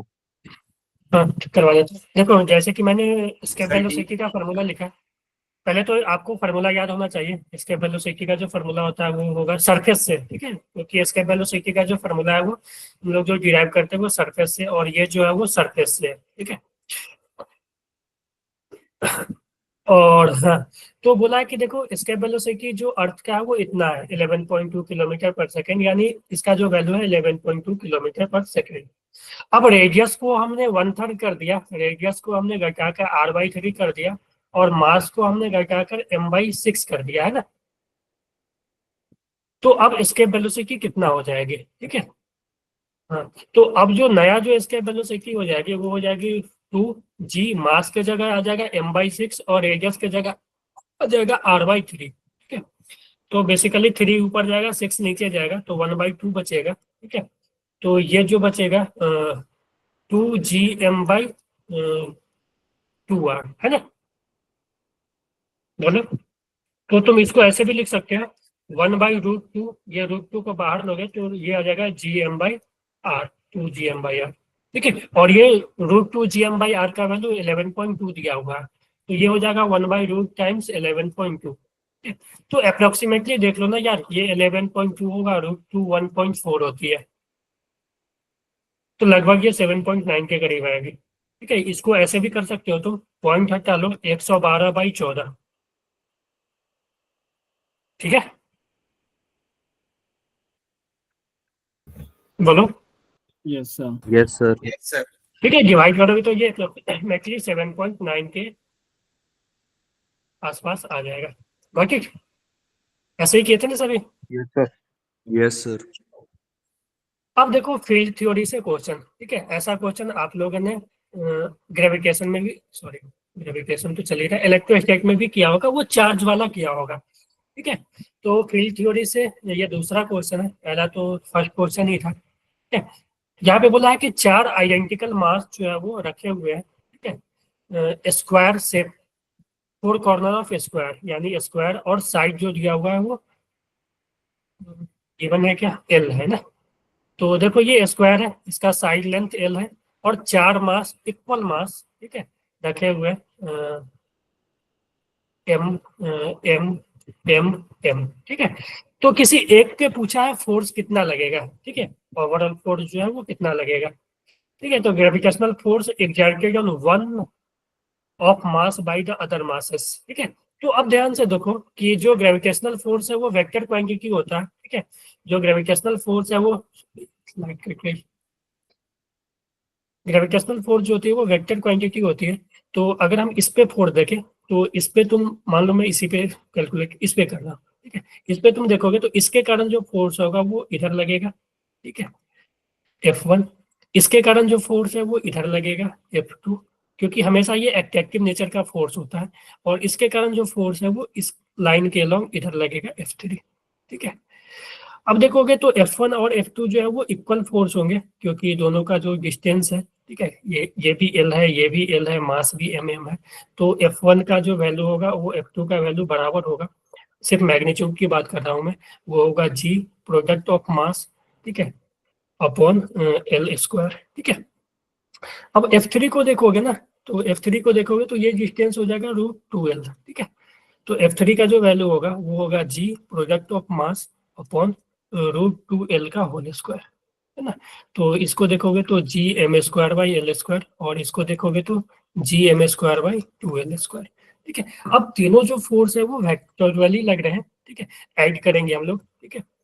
तीनों फोर्स जो है वो एक ऐसे लग रहे हैं, दो तो 90 डिग्री पे है और दोनों बराबर है, ठीक है। ये और ये बराबर है, ये मान लो F बराबर है F1 F2, ठीक है। और तीसरा ये है, तो ये दोनों जो बराबर है ना, तो इस दोनों का जो रिजल्टेंट होगा ना, ये तो मान लो मैं F3, ये F1 F2, ठीक है। और F1 F2 बराबर है, तो F1 F2 का जो देखो, दो बराबर फोर्स 90 डिग्री पे लगते हैं, तो उसका जो रिजल्टेंट होता है वो √2 टाइम्स हो जाता है। तो इस दोनों का जो रिजल्टेंट होगा वो इधर से ही पास करेगा, इस, ठीक है, F3 के अलोंग ही पास करेगा, और ये √2 टाइम्स हो जाएगा, ठीक है, F का। तो एक्चुअली जो ओवरऑल जो फोर्स लग रहा है वो F3 इधर लग रहा है, और ये √2 टाइम्स F1 या F2 कोई भी ले लो, F1 F2 कोई भी ले लो, दोनों बराबर ही है। तो जो नेट फोर्स होगा वो √2 टाइम्स F1 प्लस F3, ठीक है। तो जो फोर्स लगेंगे F3 का वैल्यू ये है, ठीक है, और F1 का वैल्यू ये है। तो जो इफेक्टिव फोर्स लगेगा √2 times F1 gm²/L² plus F3 जो होगा वो gm²/2L², ठीक है। इसको जब सॉल्व करोगे इस तरह से अरेंज करना है हमें, क्लियर है? Hello, yes sir. क्लियर है, हो जाएंगे? सर ठीक है, इसमें कुछ लगता है मिस्टेक है क्या यार? 32 कैसे आ गया नीचे? 32 नहीं होगा, 2 होगा नीचे, क्योंकि इसको तुम सॉल्व करोगे ना। हमसे पूछा क्या? Length of the square. अच्छा, लेंथ ऑफ स्क्वायर ही पूछा। The length of the side of the square is, यार लेंथ तो एल गिवन है ना। एल क्या दिया होगा? 4 corner of the square gravitational force on the mass in one is इतना, या एल का वैल्यू ही पूछा हमें, L/2। इसमें मिसप्रिंट लग रहा है यार। नहीं तो एल यहाँ पे गिवन है। चलो मैं सॉल्व करके देखता हूँ। तो ये हो जाएगा G m²/L² कॉमन आएगा, ये जो हो जाएगा ये इधर आएगा, तो 2√2 + 1/2। ठीक है, तो फिर यहाँ पे 32 कहाँ से आ गया? तो कंपैरिजन करना है बस।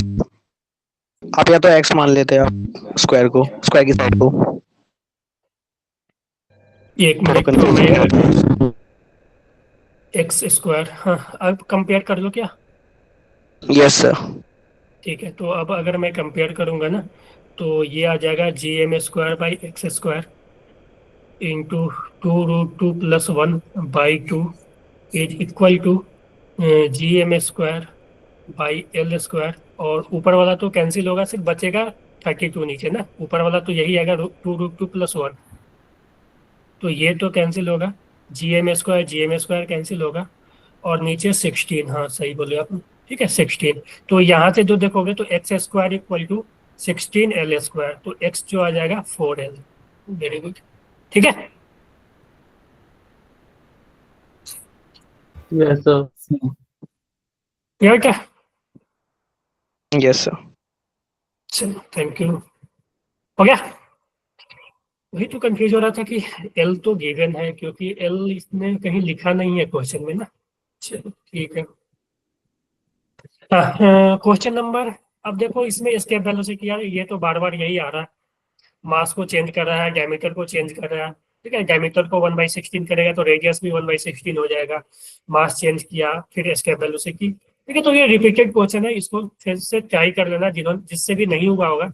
आई होप ज्यादातर से तो हो ही गया होगा। ठीक है, जिनसे भी नहीं हुआ होगा, तो मैंने 2 क्वेश्चन एस्केप वेलोसिटी पे करवा चुका हूँ। ठीक है, ऐसा क्वेश्चन तो फिर से आप ट्राई कर लेना। ओके, फिर again acceleration due to gravity का क्वेश्चन है। ठीक है, कि यहाँ पे जब रेडियस r था तो एक्सेलरेशन ड्यू टू ग्रेविटी π² इसने बोला है। ठीक है, जब हाइट को अच्छा नहीं नहीं, यहाँ पे टाइम पीरियड, हाँ। तो देखो टाइम पीरियड जो पेंडुलम का होता है ना क्या, तो देखो टाइम पीरियड जो पेंडुलम का होता है ना, वो टाइम पीरियड 2π√L/g होता है। ठीक है, अगर अब तुम सरफेस पे किसी पेंडुलम को रखोगे तो उसका अगर टाइम पीरियड कुछ और होगा, किसी हाइट पे ले जाओगे तो टाइम पीरियड कुछ और होगा। क्योंकि देखोगे तो टाइम पीरियड जो है वो जी पे डिपेंड कर रहा है। सरफेस पे जी कुछ और होती है, हाइट पे जी कुछ और होती है, तो जी चेंज होगा तो टाइम पीरियड भी चेंज होगा। समझ आया जी? हेलो? Yes yes. सर ठीक है, तो जी चेंज होगा तो टाइम पीरियड भी चेंज होगा। तो अगेन ये क्वेश्चन तो रिपीटेड ही मानूंगा मैं। ठीक है, लेकिन ट्राई करता हूँ, सॉल्व कर देता हूँ। तो अगेन तुम देखोगे तो पहले बोला है कि radius of earth and acceleration due to gravity on the surface of earth is g।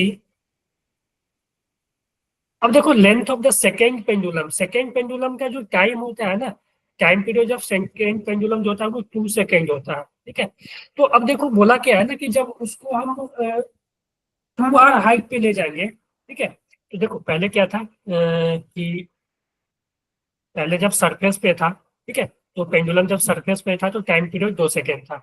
अब हम इसके 2r डिस्टेंस हाइट पे ले जाएंगे, 2r हाइट पे ले जाएंगे तो टाइम पीरियड चेंज होगा। तो अगर टाइम पीरियड चेंज होगा, ठीक है, तो हम उसका लेंथ कितना से, मतलब लेंथ कितना रखें कि टाइम पीरियड अभी भी 2 सेकेंड ही रहे। ठीक है, एक्चुअली वही क्वेश्चन है ये। ठीक है, देखो if r is the radius of earth and acceleration due to gravity on the surface of earth g। ठीक है, जी का वैल्यू इसमें π² लिया। ठीक है, π² अप्रोक्सीमेटली 10 ही होता है, या 9.8 ले सकते हैं। ठीक है, then the length of the second pendulum at height h equal to 2r from the surface of earth, ठीक है। यानी सरफेस ऑफ अर्थ पे कितना लेंथ होना चाहिए ताकि टाइम पीरियड 2 सेकंड ही हो, ठीक है। तो तुम यहाँ पे देखोगे 2r हाइट पे from the surface of earth, तो एक्चुअली में हाइट जो होगा 3r हो जाएगा, क्योंकि इसने 2r बोला है अर्थ के सरफेस से, ठीक है। तो अर्थ के सरफेस से 2r, तो ये बेसिकली हाइट जो है वो सेंटर से 3r हो जाएगा। तो इसका जो g होगा ना, g इस हाइट पे जो g होगा वो होगा g0 by 1 plus h by r का होल स्क्वायर, ठीक है। तो तुम इसको देखोगे तो g0 जो है वो सरफेस का है, जिसको कि पाई स्क्वायर इसने बोला है, पाई स्क्वायर 1 प्लस h का वैल्यू 3r बाई r का होल स्क्वायर, ठीक है। तो ये देखोगे तो ये 3 + 1 4, यानी पाई स्क्वायर बाई 16 आ जाएगा हाइट पे जी, है कि नहीं। Yes sir. अब हमें टाइम पीरियड 2 सेकंड रखना है, तो टाइम पीरियड 2 सेकंड रखना है तो हाई लेंथ कितना होना चाहिए, तो 2 पाई रूट टेंजेंट लेंथ हमें निकालना है h बाई जी का वैल्यू पाई स्क्वायर और बाई 16, तो 16 ऊपर चला जाएगा, ठीक है। तो यहाँ से देखोगे तो पाई स्क्वायर बाहर आके इसको कैंसिल कर देगा, 2 से 2 कैंसिल कर देगा, तो इसको तुम देखोगे स्क्वायर कर दो, ये है 16l इक्वल टू 1, तो 16l इक्वल टू 1, तो l इक्वल टू 1 बाई, ठीक है, 1/16 नहीं की मैंने।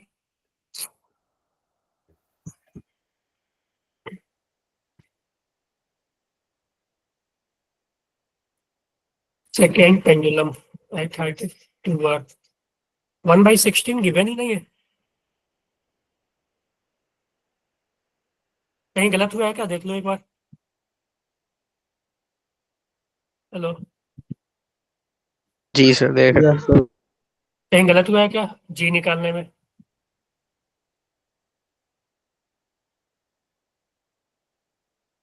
3 + 1 4, ठीक तो है। Pendulum at height 2r from the surface of earth, ठीक है यार, मैंने तो कहीं गलत किया नहीं। पाई स्क्वायर बाई 16, तो पाई से पाई कैंसिल हो गया, 2 से 2 कैंसिल हो गया, l into 16 by pi square, pi sir square ये से एच पाई की स्क्वायर, वैल्यू 3r ले रखी है आपने। क्या चीज भैया। सर एच की वैल्यू 3r ले रखी है आपने। अच्छा अच्छा, सॉरी सॉरी, ये 2 होगी ना, 2 आ रहा है ना, तो h यहाँ से मेजर होता है सरफेस से, तो ये 9 हो जाएगी ना, ठीक है, ओके। Yes sir. तो ये 9 हो जाएगी, तो 1/9 है ऑप्शन, यस सर। ठीक है। 1/9 का है यार, हाँ ठीक है। तो यार चलो जल्दी जल्दी करते हैं यार, टाइम भी।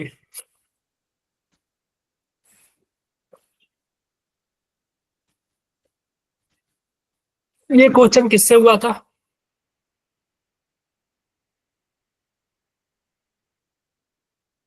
देखो यहाँ पे बोला है light planet revolving around a massive star in the circular orbit of radius r with period of revolution t, ठीक है। If the force of attraction between planet and star is proportional to r के power -3/2, then choose the correct option। यानी हमें t और radius में कितना कौन सा रिलेशन होगा, तो देखो जो हम यहाँ पे जो पढ़े हैं ना t इक्वल टू r के पावर 3/2, ये कब वैलिड है, जब फोर्स जो है वो Gm/r², यानी जो फोर्स है वो इनवर्सली प्रोपोर्शनल टू r² का है तब, ठीक है, क्योंकि जो फोर्स जो एक्चुअल जो ग्रेविटेशनल फोर्स लगता है वो 1/r² के इनवर्सली प्रोपोर्शनल ही लगता है कि नहीं। Yes sir. Yes sir. तो टाइम पीरियड का जो रिलेशन आता है ये आता है प्रोपोर्शनलिटी, ठीक है। लेकिन यहाँ पे अब जो इसने बोला है कि फोर्स जो है वो प्रोपोर्शनल टू r के पावर -3/2 है, यानी जो फोर्स है वो Gm into m upon r के पावर 3/2, -3/2 मतलब 3/2 नीचे है, तो r के पावर 3/2 है, ठीक है।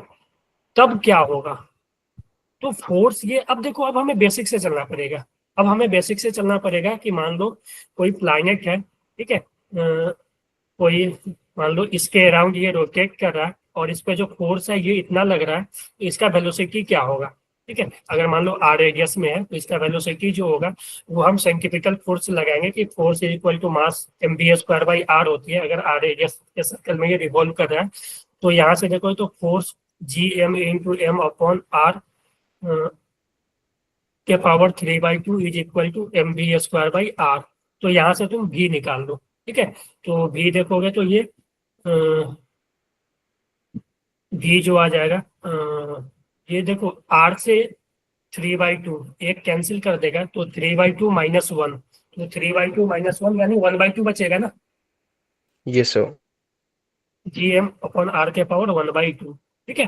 तो जो v हो जाएगा ना, v वो हो जाएगा root under gm upon r के पावर हाफ।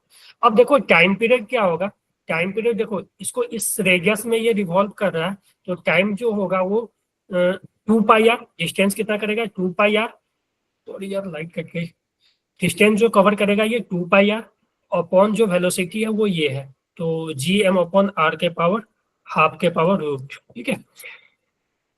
तो अब तुम देखो ध्यान से देखना कि टाइम जो है वो आ जाएगा 2πr। अब देखो एक तो पावर 1/2 है, ऊपर से एक और रूट है, तो हम इसको ऐसे लिख सकते हैं gm और ये जो है ना इसके ऊपर एक और रूट आ जाएगा यानी पावर 1/4 हो जाएगा ना। Yes sir. और ये 1/4 ऊपर जाएगा एक्चुअली में, तो ये एक्चुअली में इससे ऐड हो जाएगा तो 2π रूट अंडर gm r के पावर 1 + 1/4, ठीक है, क्योंकि 1/4 नीचे से ऊपर जाएगा और ये है, ठीक है। तो पावर ऐड हो जाएंगे तो 1/4 + 1 यानी 5/4, ठीक है। तो टाइम जो हो जाएगा equal to proportional to r के पावर 5/4। तो ऐसा ऑप्शन देख लो, ये स्क्वायर कर दिया है, स्क्वायर हटाओगे तो 5 के पावर 2 आ जाएगा, है ना। स्क्वायर करोगे ना, दोनों इधर स्क्वायर करोगे तो पावर कट जाएगा ना, ये स्क्वायर करोगे तो t² इक्वल टू r के पावर 5/2 आ जाएगा ना। बोलो लो। Yes yes sir. क्लियर है, अच्छा क्वेश्चन है ये, ठीक है। बेसिकली जो है ना वो कॉन्सेप्ट जो लगाया है ना उसको कॉन्सेप्ट मतलब जिसको कॉन्सेप्ट ये मालूम होगा कि टाइम पीरियड कैसे आता है ना वही ये सॉल्व कर सकता है, ठीक है। जिसको कॉन्सेप्ट मालूम होगा कि टाइम पीरियड हम लोग कहाँ से एक्चुअली में ओरिजिन कहाँ से है टाइम पीरियड का, तभी वो सॉल्व कर पाएगा। एक्चुअली ऐसे नहीं सॉल्व होगा, सिर्फ फार्मूला से नहीं होगा, क्योंकि देखो टाइम पीरियड कैसे निकाला जाता है वो भी आप तुम लोग देख चुके होगे। क्लियर है ये यस टाइम सर। पीरियड कैसे निकाला जाता है। तो टाइम पीरियड निकालने के लिए पहले स्पीड निकालोगे, किसी स्पीड से वो रिवॉल्व कर रहा है, स्पीड निकालने के लिए सेंट्रीपिटल फोर्स वाला से यानी सर्कुलर मोशन का कॉन्सेप्ट लगता है, फोर्स इक्वल टू mv²/r। तो यहाँ से v आ जाएगी, v जैसे ही आ गया तो टाइम जो होगा 2πr, क्योंकि जो ओवरऑल जो वो डिस्टेंस कवर कर रहा है ना, जो डिस्टेंस कवर कर रहा है वो 2πr कवर कर रहा है अपॉन स्पीड, स्पीड हमने निकाल दिया, ठीक है। Got it.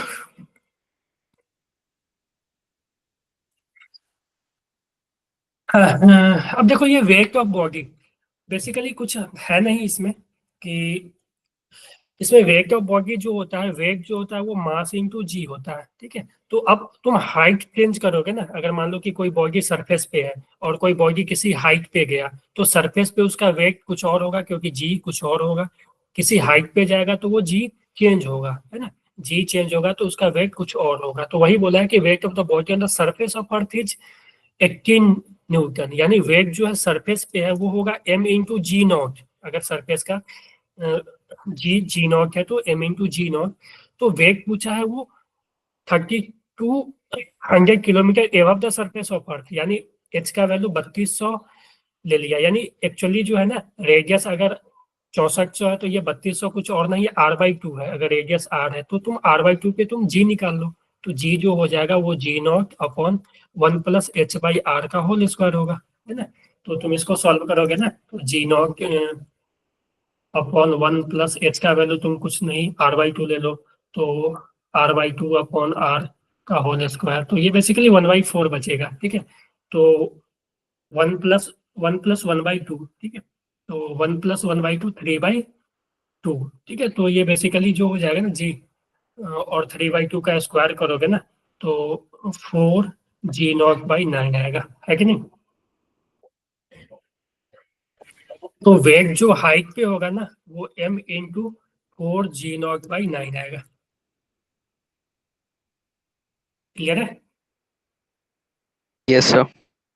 तो ये बेसिकली 4/9 mg0, और mg0 का वैल्यू इसने 18 बोल लिया है। ठीक है, तो 4/9 इंटू 18। ठीक है, जी सर। Yes sir. ठीक है। चलो, हाँ, क्वेश्चन नंबर 16 देखोगे। Acceleration due to gravity on the, देख लो यार, हाँ, acceleration due to gravity on the, acceleration due to gravity, due to earth gravity decrease as you go up or down from the surface। हाँ सही है, ये दोनों सही है। तुम ऊपर भी Yes. जाओगे और नीचे भी जाओगे तो एक्सेलरेशन ड्यू टू ग्रेविटी घटेगा ही। ठीक है, तो तुम ऊपर भी जाओगे या नीचे भी जाओगे तो एक्सेलरेशन ड्यू टू ग्रेविटी घटेगा ही। ठीक है, तो ये स्टेटमेंट सही है। ठीक है, क्योंकि दोनों में देखोगे तो माइनस समथिंग आ रहा है, g0 1 माइनस समथिंग आ रहा है। ठीक है, 1 माइनस 2h/r आता है एक में आता है 1 माइनस d/r। ठीक है, तो माइनस ही हो रहा है तो घटेगा ही। तो स्टेटमेंट 1 सही है। स्टेटमेंट 2 में देखोगे तो एक्सेलरेशन ड्यू टू ग्रेविटी की same at height h and depth d, ये गलत है। ठीक है, क्योंकि तुम हाइट के लिए तुम लिखते हो, तो मैं अगर वो ले लूँ तो g0 1 माइनस 2h/r होता है, और तुम डेप्थ के लिए लिखते हो तो g0 1 माइनस d/r। यानी हाइट पे जो डिक्रीज होता है ना वो ज्यादा होता है एज कम्पेयर टू डेप्थ। यानी मान लो कि तुम सरफेस से सेम हाइट ऊपर जाओ और सेम हाइट नीचे आओ, ठीक है, तो ऊपर में ज्यादा डिक्रीज होगा, नीचे में कम डिक्रीज होगा। क्योंकि देखोगे तो यह -2h/r है, यहाँ -d/r है, तो ये स्टेटमेंट गलत है। ठीक है,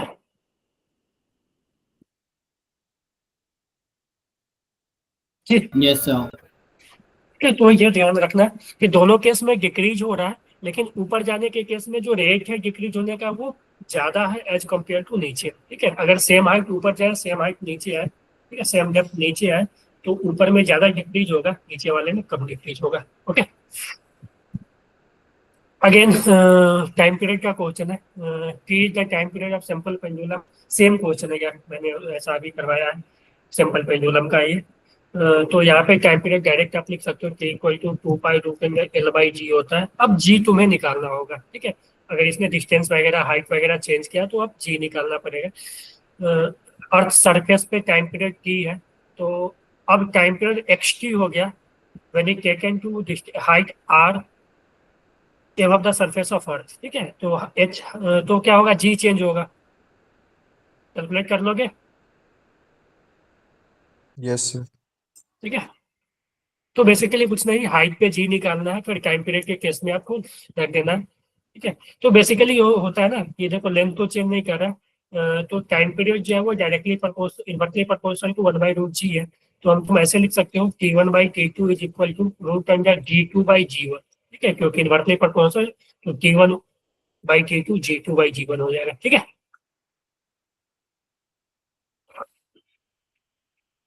गॉट इट?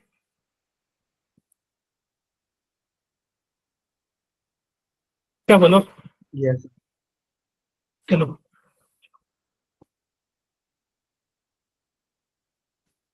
चलो, कोई ना, सब हो जाएगा। The body of mass m is taken from earth surface to height h। इसमें क्या, अच्छा, पोटेंशियल एनर्जी मिल गई। अच्छा, बताओ, ग्रेविटेशन के केस में पोटेंशियल काइनेटिक वगैरह।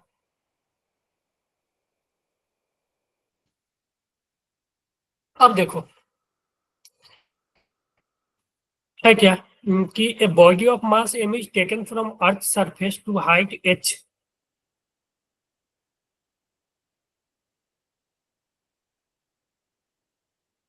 वो हाइट ऊपर ले गया गया है। ठीक है, तो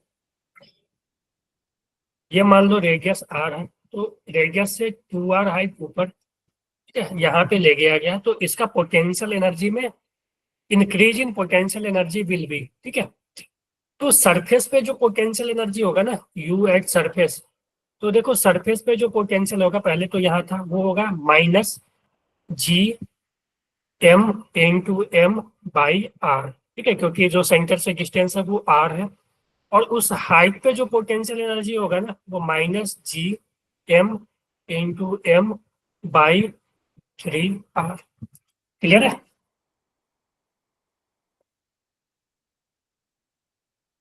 ठीक है, बोलो। Yes sir. तो देखो इसका वैल्यू ज्यादा है और इसका वैल्यू कम है, ठीक है, लेकिन माइनस है, ठीक है। तो माइनस में ये कम है यानी पोटेंशियल एनर्जी बढ़ा है कि नहीं? जी बोलो। Yes sir. ठीक है, तो जो इंक्रीज हुआ पोटेंशियल का, ठीक है, पोटेंशियल का इंक्रीज हुआ वो हम ये माइनस ये लिख सकते हैं ना, इंक्रीज इन पोटेंशियल, ठीक है। इंक्रीज इन पोटेंशियल जो होगा वो minus G M into M by 3r minus of minus G M R, ठीक है। तो माइनस माइनस प्लस हो जाएंगे एक्चुअली, ये हो जाएगा minus G M into M by 3r plus G M into M by R. तो इसको तुम सॉल्व करोगे बेसिकली तो क्या आ जाएगा, ये आर फिर ये आर, तो 2 G M into M by, बोलो अजी। लेकिन ऐसा ऑप्शन कहीं दिख नहीं रहा है, ऐसा ऑप्शन कहीं दिख नहीं रहा है। तो अब एक चीज याद रखो कि जो जी का फार्मूला होता है, जी का फार्मूला क्या होता है, सरफेस पे अगर हम जी लिखे तो वो G mass of planet upon R का स्क्वायर होता है ना, क्योंकि Yes, ये sir. ऑप्शन तो देखोगे ना तो जी के टर्म में दिया हुआ है यहाँ पे देखोगे, ठीक है। तो जी के टर्म में अगर तुम लिखना चाहोगे तो ये हो जाएगा, तो G M by R square, ठीक है। तो तुम यहाँ पे देखोगे तो तुम यहाँ पे आर से ऊपर नीचे मल्टीप्लाई डिवाइड कर दोगे, ठीक है। तो ये G M by R square जो है वो स्मॉल जी बच जाएगा, ये 2/3, ठीक है, जी एम इंटू आर बचेगा, ठीक है।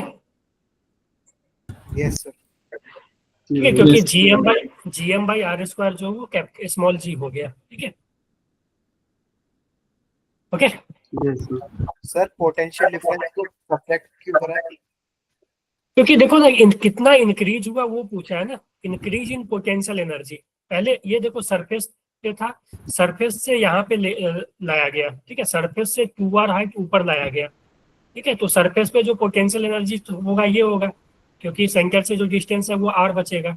और जब हाइट 2r हाइट ऊपर यानी सेंटर से इफेक्टिवली ये 3 हाइट ऊपर चला गया, 3r हाइट ऊपर, तो जो यहाँ पे जो पोटेंशियल होगा G M M by 3r, ठीक है। और पोटेंशियल एनर्जी हमेशा निगेटिव होता है इसका, ठीक है। Okay sir.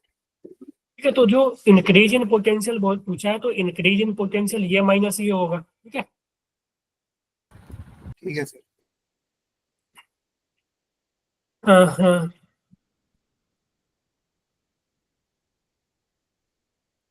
एक मिनट में देख लेता हूँ इसमें से ये क्वेश्चन आप ट्राई करना, क्योंकि ये एक तो मोमेंटम पे है और लिनियर मोमेंटम, एंगुलर मोमेंटम और केपलर्स लॉ पे है ये, ठीक है। फिर ये देखो वेट वाला क्वेश्चन है, ठीक है। अच्छा, इसमें से बता सकते हो आप कौन डिस्कस कर दो मैं? ये देखो एंगुलर मोमेंटम का क्वेश्चन फिर आ गया, ठीक है, ऐसा हमने डिस्कस कर लिया, ठीक है। Yes sir. ये एंगुलर मोमेंटम का हो गया, ये वेट वाला क्वेश्चन हो गया, ठीक है। A planet has double the mass of the earth, the average density is equal to that of earth। अब यहाँ पे देखो थोड़ा सा ये देखो कि जी को तो हमने ऐसे लिखा G M by R square, again ये एक इम्पोर्टेंट है कि हमें अगर जी का वैल्यू डेंसिटी के टर्म में कैसे लिख सकते हैं, ठीक है। तो देखो डेंसिटी के टर्म में हम मास को ऐसे लिख सकते हैं, mass equal to density into volume. और वॉल्यूम अगर कोई भी जो अर्थ है या कोई भी स्फेरिकल बॉडी है उसका जो वॉल्यूम हो जाएगा वो 4/3 इंटू पाई इंटू उसका रेडियस का क्यूब, ठीक है। तो जी जो डेंसिटी के टर्म में लिखना होगा तो तुम इस मास को यहाँ से एलिमिनेट कर दोगे इससे, ठीक है। तो जो जी हो जाएगा डेंसिटी के टर्म में, जी मास के जगह density into 4/3 pi R cube upon R square. तो देखो आर स्क्वायर से ये क्यूब कट जाएगा, एक आर सिर्फ बचेगा ऊपर, तो जी इंटू रो 4/3 पाई आर। तो ये जो है जी आ गया डेंसिटी के टर्म में, ठीक है। तो यहाँ पे वही चीज पूछा है कि डेंसिटी के टर्म में पूछा है यहाँ पे, ठीक है। अच्छा, यहाँ पे मास को डबल किया गया है और average density is equal to that of earth. ठीक है, इसको सॉल्व कर लोगे?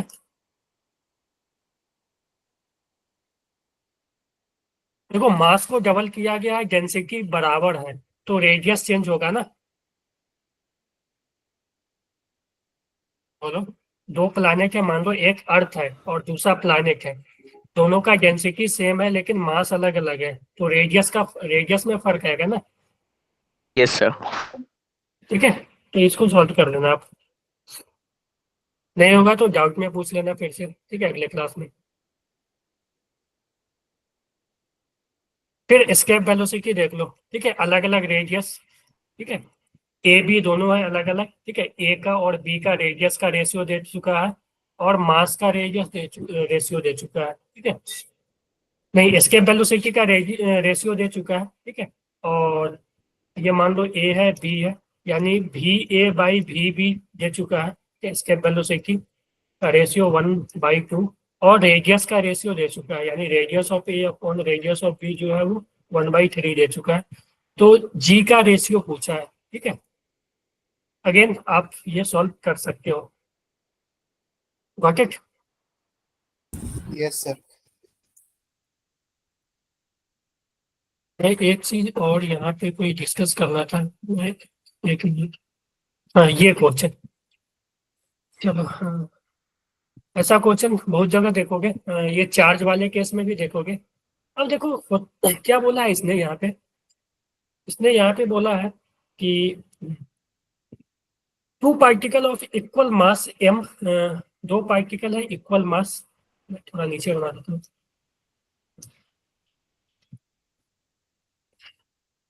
Move in a circle of radius R under the action of their mutual interaction. ठीक है, मान लो कि ये दोनों अपने म्यूचुअल इंटरेक्शन के कारण एक आर रेडियस के सर्कल में मूव कर रहे हैं, ये सेंटर हो गया, ठीक है, और ये मास मूव कर रहा है, ठीक है। तो यहाँ पे ये चीज क्यों बोला है इसने, ध्यान देखना कि ये चीज इसने क्यों बोला है कि अंडर द म्यूचुअल अट्रैक्शन, ठीक है, क्योंकि देखो इसको सर्कल में मूव कराने के लिए सेंटर की तरफ एक फोर्स चाहिए, ठीक है, इसको भी सेंटर की तरफ एक फोर्स चाहिए और ये फोर्स जो है वो ग्रेविटेशनल फोर्स प्रोवाइड करेगा। और जो सेंट्रीपिटल फोर्स होता है, जो कि मैंने अभी टाइम पीरियड में भी कैलकुलेट किया था, सेंट्रीपिटल फोर्स जो होता है वो हमेशा mv²/r के बराबर होता है, अगर ये v स्पीड से घूम रही है इसमें तो, ठीक है। तो अब यहाँ पे इसको सेंट्रीपिटल फोर्स जो है वो प्रोवाइड कौन करा रहा है, वो करा रहा है इस दोनों के बीच जो ग्रेविटेशनल फोर्स लग रहा है वही, ठीक है, ग्रेविटेशनल फोर्स लग रहा है वही। अगर रेडियस r है तो इस दोनों के बीच जो डिस्टेंस होगा वो 2r हो जाएगा, तो जो फोर्स होगा ग्रेविटेशनल फोर्स, वो फोर्स ग्रेविटेशनल होगा g, दोनों का प्रोडक्ट का मास का प्रोडक्ट m², ठीक है, क्योंकि दोनों का मास m ही है, अपॉन 2r का होल स्क्वायर, ठीक है, ये फोर्स प्रोवाइड करा रहा है, ठीक है। तो force is equal to mv²/r, तो यहाँ से हमें स्पीड पूछी थी, तो स्पीड यहाँ हो जाएगा gm बाई, देखोगे तो 4r² इक्वल टू v²/r, तो यहाँ से एक r कैंसिल हो गया, तो v जो हो जाएगा रूट के अंदर gm/4r। क्लियर है? Yes sir. ठीक है, तो ये देखो चीजें जो हम 11th में पढ़ते हैं, कॉन्सेप्ट ऑफ सर्कुलर मोशन, ठीक है, वो चीजें रिपीट हो रही है यहाँ पे, ठीक है। अब देखोगे कि जो हमने एरर एनालिसिस पढ़ा वहाँ यहाँ भी यूज आया, ठीक है, तो चीजें जो है ना यूज होती है, और सर्कुलर मोशन का अच्छा खासा कॉन्सेप्ट लगता है ग्रेविटेशन में, ठीक है, क्योंकि ग्रेविटेशन में हम ज्यादातर एज्यूम करके चलते हैं कि जो प्लैनेट वगैरह है वो सर्कुलर ऑर्बिट में ही रिवॉल्व कर रहा होता है, ठीक है। तो सर्कुलर मोशन का ये कॉन्सेप्ट जो सेंट्रीपिटल फोर्स जो प्रोवाइड कर रहा है, ठीक है, Fc = mv²/r, ठीक है, ये हमेशा यूज होगा, ठीक है। जब भी आपसे टाइम पीरियड का मतलब चेंज करके टाइम पीरियड पूछ दे, जैसे कि पिछले क्वेश्चन में किया था, तो वहां पे आप ये सब चीजें यूज कर सकते हो। ओके, और मैं एक दो क्वेश्चन डिस्कस कर देता हूँ। इसमें कोई कंफ्यूजन नहीं ना किसी को? सर क्वेश्चन किसी से नंबर 24 कर दो। 24 ये यस सर। सर इसमें मेरे से कैलकुलेशन नहीं हो रही जो आपने छोड़ी है उसके बाद। चलो मैं सॉल्व करता हूँ। इसने बेसिकली ना चीजें चेंज की है, सॉल्व करता हूँ।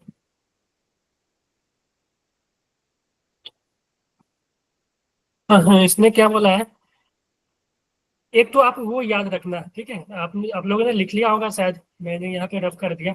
डेंसिटी के टर्म में कैसे जी निकालते हैं, तो जी का फार्मूला जो होगा ना, जी का फार्मूला Gm/r² है। तो डेंसिटी के टर्म में कभी भी पूछेगा तो मास को डेंसिटी से रिप्लेस कर देगा, ठीक है, तो आ जाएगा वो डेंसिटी के टर्म में। यहाँ पे बोला है प्लानिट है double the mass of earth, ठीक है, यानी जो मास प्लानिट का, मास ऑफ प्लानिट जो है वो 2 times of mass of earth है। It's average density is equal to the अर्थ।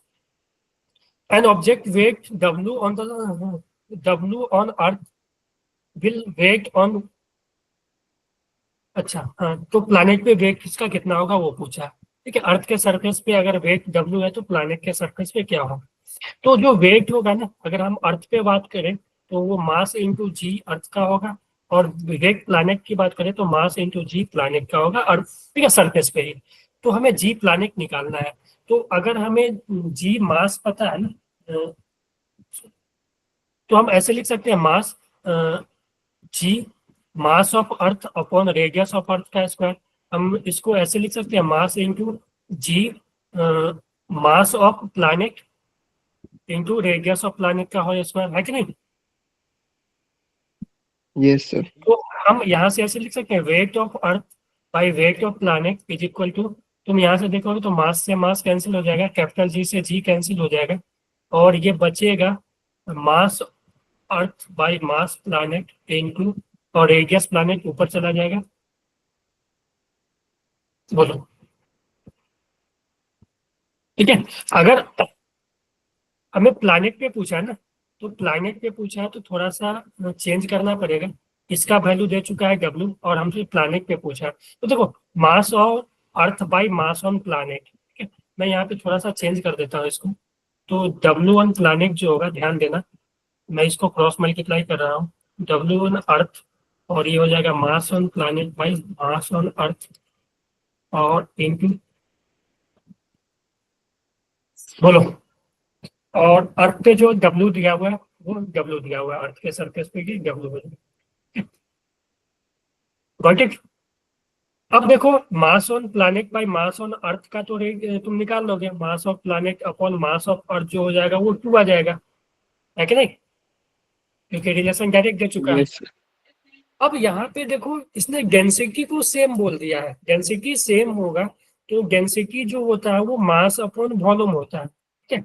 तो यहाँ से तुम ऐसे लिख सकते हो, और वॉल्यूम जो होता है वो रेडियस के क्यूब के प्रोपोर्शनल होता है, ठीक है। तो हम डेंसिटी को लिख सकते हैं, density is proportional to mass upon R cube, yes sir. ठीक है। अब तुम यहाँ पे देखो, यहाँ पे देखो कि mass of earth by radius of earth का cube is equal to mass of planet upon radius of planet का क्यूब, बोलो।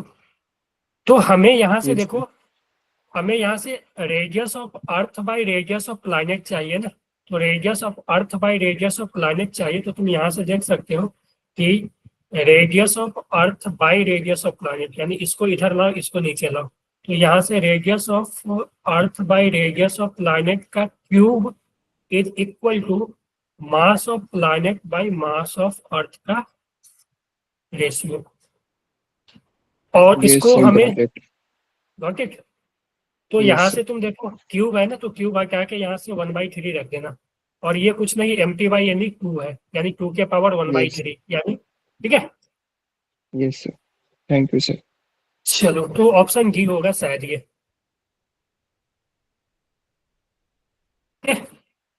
सर ऑप्शन ए है शायद। ये है सर। 1/3 1/3 नहीं बेटा देखो, अच्छा अच्छा 2 के पावर 1/3 2/3 होगा ऑप्शन इसका। ऑप्शन इसमें ए दिया हुआ है, 25 का बी, यस सर। 24 का ए। चेक कर लेना एक बार। ओके, यही आ रहा है सर। हाँ ये आएगा तो ठीक है। क्लियर है सभी को? Yes sir. यस। और कोई क्वेश्चन बता दो। ये हो गया, अच्छा क्वेश्चन है, थ्योरेटिकल क्वेश्चन है।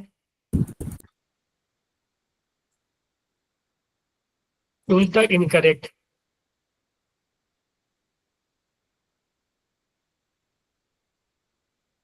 ये गलत होगा,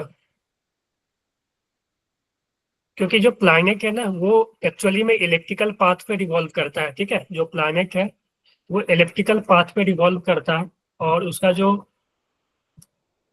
ये अगर मान लो सन है तो कोई भी प्लैनेट जो है ना वो इलेक्ट्रिकल पाथ पे रिवॉल्व करता है। ठीक है, और इसका स्पीड जो है वो हर एक पॉइंट पे अलग अलग होता है कि नहीं? Yes sir. Yes sir. ठीक है, स्पीड जो है हर एक पॉइंट पे अलग, जैसे जैसे वो प्लैनेट इसके करीब आते जाता है ना, डिस्टेंस कमते जाता है ना, तो स्पीड बढ़ते जाता है, और जैसे जैसे फिर डिस्टेंस इंक्रीज होता है तो स्पीड घटते जाता है। ठीक है, तो बेसिकली V/R जो है इसका प्रोडक्ट जो है वो कांस्टेंट रहता है। ठीक है, यानी कि जब हम एंगुलर मोमेंटम कंजर्व लिखते हैं ना, एंगुलर मोमेंटम जो होता है mv/r होता है, तो एंगुलर मोमेंटम कंजर्व रहता है, यानी mv/r जो है वो कांस्टेंट रहता है, मास तो चेंज नहीं करेगा। तो V/R का जो प्रोडक्ट है वो कांस्टेंट, जैसे जैसे R घटेगा तो V बढ़ेगा। ठीक है, और R बढ़ेगा तो V घटेगा। ठीक है, तो लिनियर स्पीड तो कांस्टेंट नहीं रहेगा, तो यही गलत है। ठीक है, speed of satellite given circular, हाँ सर्कुलर ऑर्बिट में सेम रहता है। ठीक है, अगर सर्कुलर ऑर्बिट में क्या है कि क्योंकि डिस्टेंस हमेशा बराबर रहता है, आर ही रहता है सर्कुलर ऑर्बिट में। ठीक है, तो सर्कुलर ऑर्बिट में हमेशा स्पीड बराबर होते हैं, ये सही है। ठीक है, समझ गए?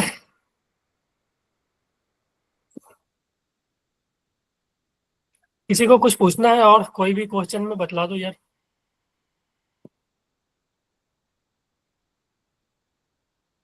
हाँ जी, क्या किसी को कुछ पूछना है? सर एक बार सेकंड बता दो। सेकेंड,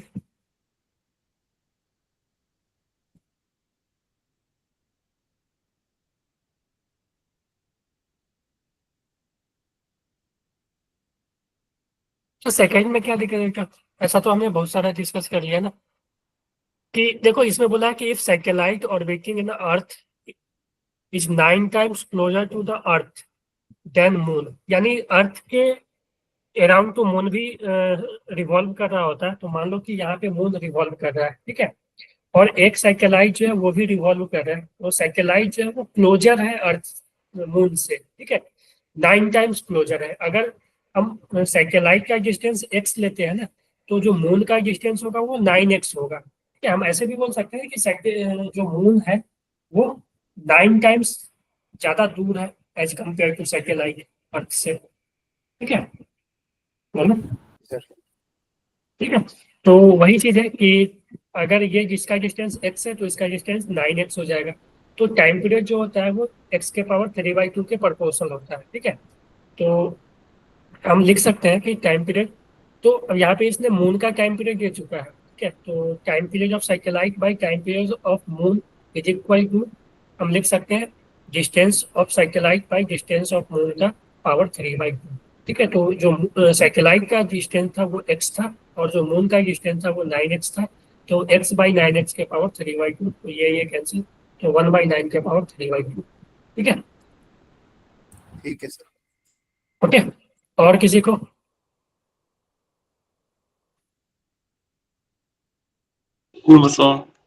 हाँ, तो अब अगले क्लास से आप लोग कोशिश करना है यार कि जो क्वेश्चन है लगभग मतलब सभी क्वेश्चन को अटेम्प्ट, ऐसा तो कि नहीं कि सब क्वेश्चन आपसे सॉल्व हो ही जाएंगे। ठीक है, लेकिन कम से कम ट्राई करके आना। ठीक है, जो भी नहीं होंगे तो तब जो डिस्कशन होगा ना वो इफेक्टिव डिस्कशन होगा, ठीक है। अगर आप सॉल्व करके आओगे ना तब जो डिस्कशन होगा वो इफेक्टिव डिस्कशन होगा।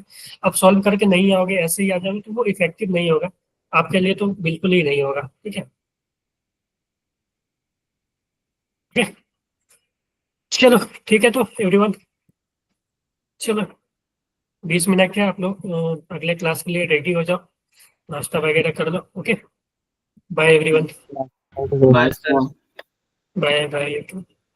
कोई भी डाउट होगा ग्रुप, ठीक है, ग्रुप में पूछ लेना आप लोग। Okay bye.